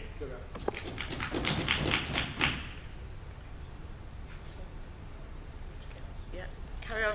Again, clearly very sensitive, but I hope I don't get interrupted this time. That's what I've been put here for. So, no, not to be sensitive to himself, absolutely not. So again, I'll try again. It's not about saying, we said this and Labour said no, because that only serves to cheapen our politics, Madam Mayor. This is about fully costing a budget, but also taking into account the cuts that we've had to make, but still protecting the most vulnerable in our borough. I don't know what is so difficult about that. If Councillor Holborn really wanted to represent his residents, he would have done more than 3 lines. He would have looked at the whole proposal and not copy and pasted from the Lib Dems. And what I would like to add, Madam Mayor, is that when Tony Blair was in charge, we didn't have nearly 40% of our children that were living in poverty. So you can't cheapen setting budgets or cheapen the politics that have to take place in this chamber. I'd also like to say something about Councillor Sharp's comments, saying she's ashamed of what Oldham has become, while offering no real alternative budget. Again, that's the one thing you have to give credit to the Lib Dems for tonight. They can all fight amongst themselves for who's second and who's not in the chamber, but actually, they've done their work. So you're ashamed about where the town or the borough is going to. Point of order, Madam But Mayor. you're not ashamed Point to of put the order. work in and deliver an alternative. You both Councillor Sharp and Councillor Woodbine have clearly had a briefing note from central government and read it out word for word. Councillor Woodbine, And you've tried to dodge the blame for these cuts. Councillor Sharp, I have a point do of you order. know what a point of order is? Well, can you refer to what has been incorrect briefed? because we have proposed an alternative budget, and again, it was costed by your finance Councillor department. Woodbine, you haven't that's the told me point what of your order. point of order is. Another What, point of what's order. been breached? Another point of order is that normally we can speak twice, and that wasn't allowed today. No, it's in the it's What, in that, council. It's in council Well, can you send me it, standing please? orders that everybody gets one opportunity to speak. Please don't shout out point of order unless you can point me to an order that's been reached. There can be a point of explanation, but please, you know, check what you mean before you put your hand up or shout out. Thank you. Carry on. Honestly, if half of these people had to put up with what I've done and behave that sensitively, it's just shocking. It's like, don't present an amendment or a proposal if you can't handle it. It's not costed. Councillor Holby, your amendment was not costed. It was costed for 6 months. The issue isn't what the officers told you. The issue is that you only went as far as 6 months. We can't do and set budgets in that way. We can't protect vulnerable people in our borough in that way. You can't compare protecting the elderly and cleaning bins. Point of order. Both might be important, but I know what I would do and what I would prefer. The heart of the, it's just Point ridiculous. of order, Madam Mayor. We're just going to let Councillor Sharp carry on. Councillor Sharp and Councillor Woodbine. No point in it then, is there? The point of order, Madam Mayor, is she's referring to our amendment again for some reason, and the point is she keeps referring to it only being 2 paragraphs. But the paragraphs, she's obviously not read them 2 paragraphs because I'm getting to the bit of the budget.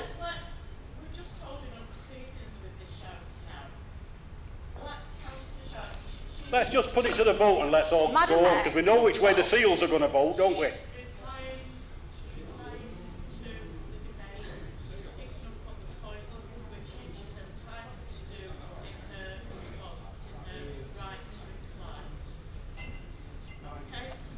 Sensitive men, Madam Mayor, I deal with all the time. So both clearly had the briefing note, both Councillor Sharp and Councillor Woodbine both clearly had the briefing note. Point of order, Madam Mayor. Oh my God, good God. But if you're going to say things like that, Councillor Sharp, Councillor Woodbine got admonished for talking like that before. So you need to learn a lesson of how you're speaking to people. Madam Mayor, I promise to give Councillor Holbein an hour after this meeting in the foyer to say whatever he wants to say to me, if that's what he chooses to do. So clearly he's got a lot to express. I didn't quite realise how sensitive I'm only he was, defending but we are myself politics. and other councillors. You've both clearly, Councillor Sharp and Councillor Woodbine, have both clearly had the briefing note from Conservative Central Office and read it out word for word. And you've tried to dodge the blame for these cuts and this rise, but you know what, Madam Mayor, the residents will see right through this. You can stand up after I've said and factually stated information about where the clean air zone came from and try to mislead the people again, but actually, I've got a lot more respect for the residents of this borough than clearly they have. To think that they can't do their own research and seek out and sort out factual information is massively, again, disrespectful.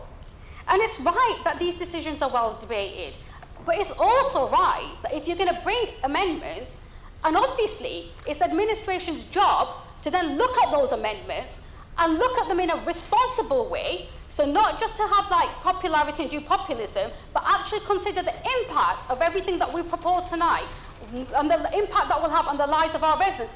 That's called responsible politics. That's called well thought, informed politics. That's called about being in between a rock and a hard place, but still trying to do what's right, no matter how difficult that is. We could stand here, and Councillor Jabbar said earlier, did any member of this Labour group want to rise council tax? No, we didn't.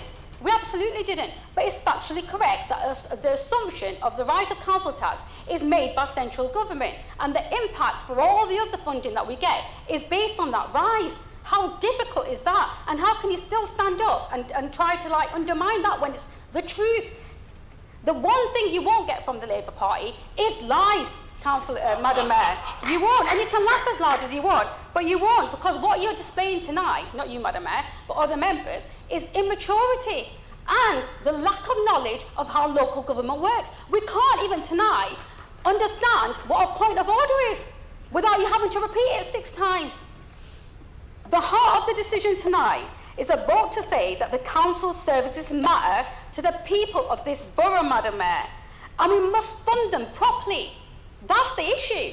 And Councillor Hoban can make reference to my peace pledge, but tonight wasn't personal, it was politics, because you cannot bring forward irresponsible electioneering amendments to a budget that has been painful, not just for my administration and my cabinet, but every single council officer who also didn't step into local government to have to administer the cruel cuts that we are being forced to make on the people of our borough. It's horrible to knock on doors and listen to people's stories and to have to walk away knowing that there's little you can do for them because we have a cruel government.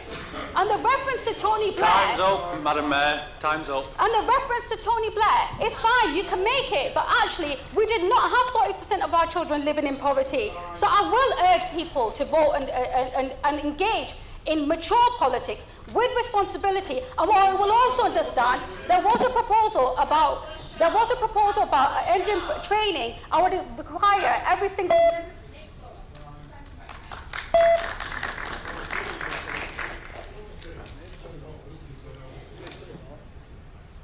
We are now going to vote on the original motion on the budget, and this again will be a recorded vote. Thank you.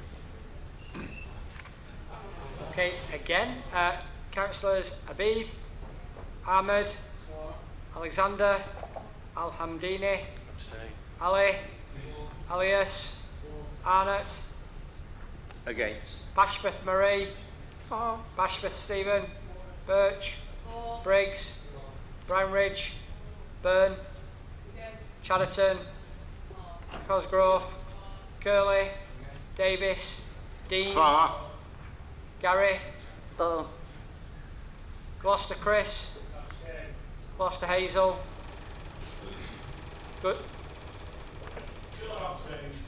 Goodwin, Hamlet, Abstain. Hindle, Hoban, Hussein Feeder, Iqbal, Islam, 4. Jabbar, Kenyon, Lancaster, Against.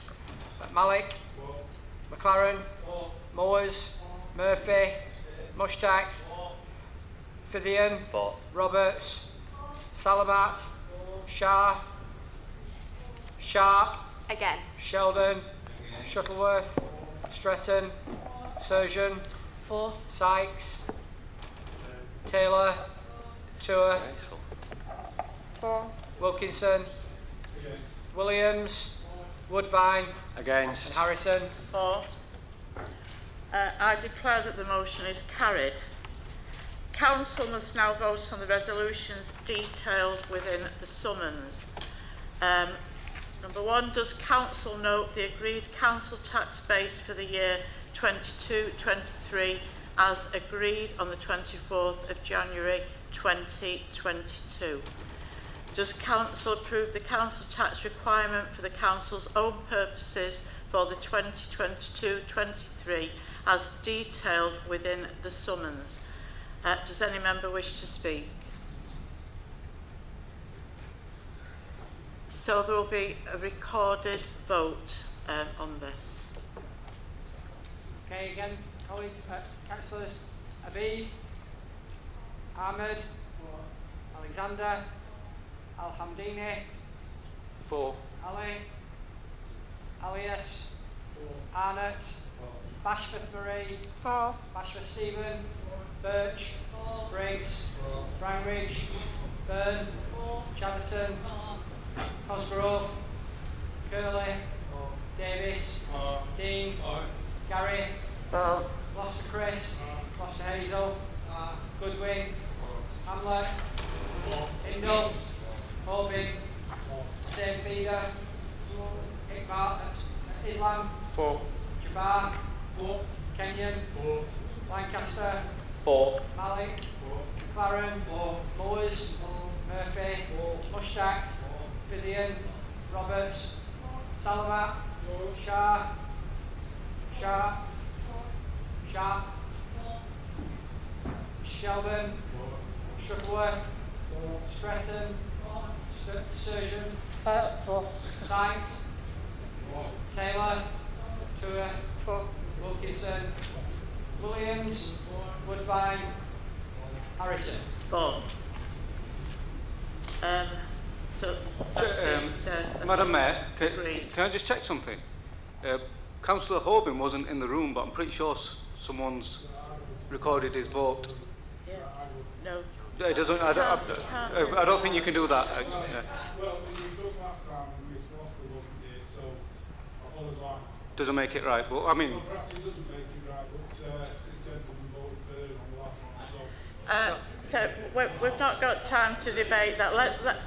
You can only vote on your own behalf. Okay. There's no pairing in council. That was actually a point of order. Woohoo! We're passing now, isn't it? Right. So next one, does council agree the amounts as detailed within the summons calculated for the year 22-23 in accordance with section 31A to 36 of the Local Government Finance Act 1992? Does any member wish to speak? Again, we will vote. It will be a recorded vote. We will speed this up next year. We could do all these together. But anyway, sorry for this, folks. Let's take it then. Okay, Councillor Abid. Ahmed. Alexander. Alamdini. 4. Ali. Alias. Arnott. 4. Bashforth Marie. 4. Bashforth Steve. Birch. Briggs. Brownridge. Byrne. Chatterton. Cosgrove. Curley. Davis. Dean. Gary. 4. Gloucester Chris.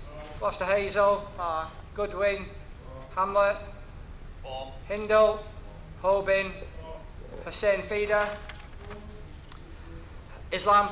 4. Jabbar. 4. Kenyon. 4. Lancaster. 4. Malik. McLaren. 4. Moores. Murphy. Mushtaq. Fithian. Roberts. Salamat. Shah. Sharp. Sheldon. Shuttleworth. Stretton. Surgeon. 4. Sykes. Taylor. 2. 4. Wilkinson. Williams. Woodvine. Harrison. 4. So that is agreed. Thank you. Next one, does council note that for the year 2022-23, the Mayoral Police and Crime Commissioner precept and the Mayoral General precept, including fire services for Greater Manchester, have been issued to the council as detailed in the summons? Does anybody wish to speak? Councillor Al-Hamdan. Thank you, Madam Mayor, and I'll keep it short. Looking at the clock. 2 issues. One, I was filling out a form just today on the scrutiny systems within Greater Manchester Combined Authority, as I'm sure several others have. The scrutiny is not good enough, and if we are looking at what is being asked for in terms of this, the scrutiny has to be good enough. And we shouldn't be, I know we don't get a chance to vote on it, but I'm not happy that this is going through when there is not proper scrutiny happening. The other side of that is that the IOPS system, which is somewhere way over £29 million worth of spending and still not working. We were definitely going to have a decision on that last December, which we still haven't had a decision on. And if we're signing off on the Greater Manchester Mayor's budget for Police and Crime Commissioner, and we don't know how much we're spending on a system that doesn't working, that is not good enough. Thank you.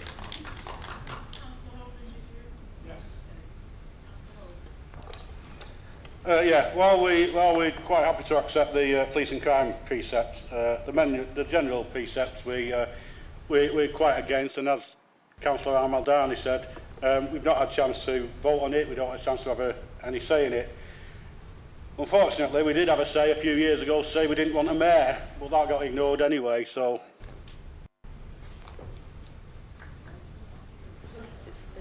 just for noting. So just council note that report. Thank you.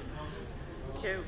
So does council agree to set the aggregate amount as detailed within the summons at the amount of council tax for 22-23 for each part of its area and for each of the categories of dwellings? Does any member wish to speak? Thank you.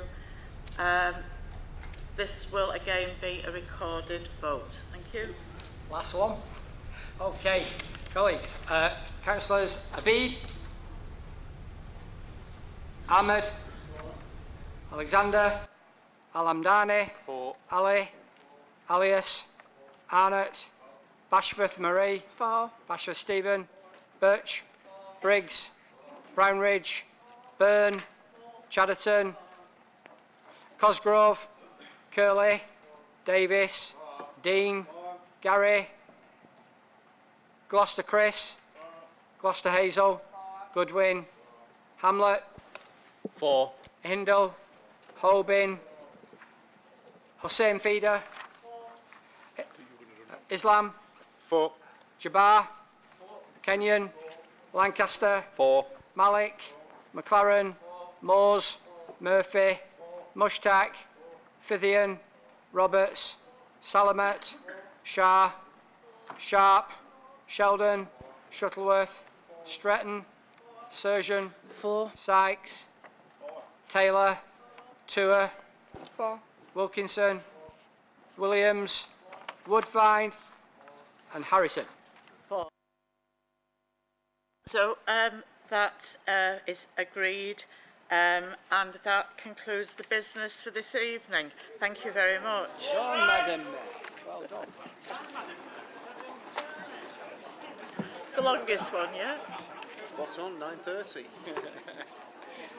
Oh, my knees are stiff now.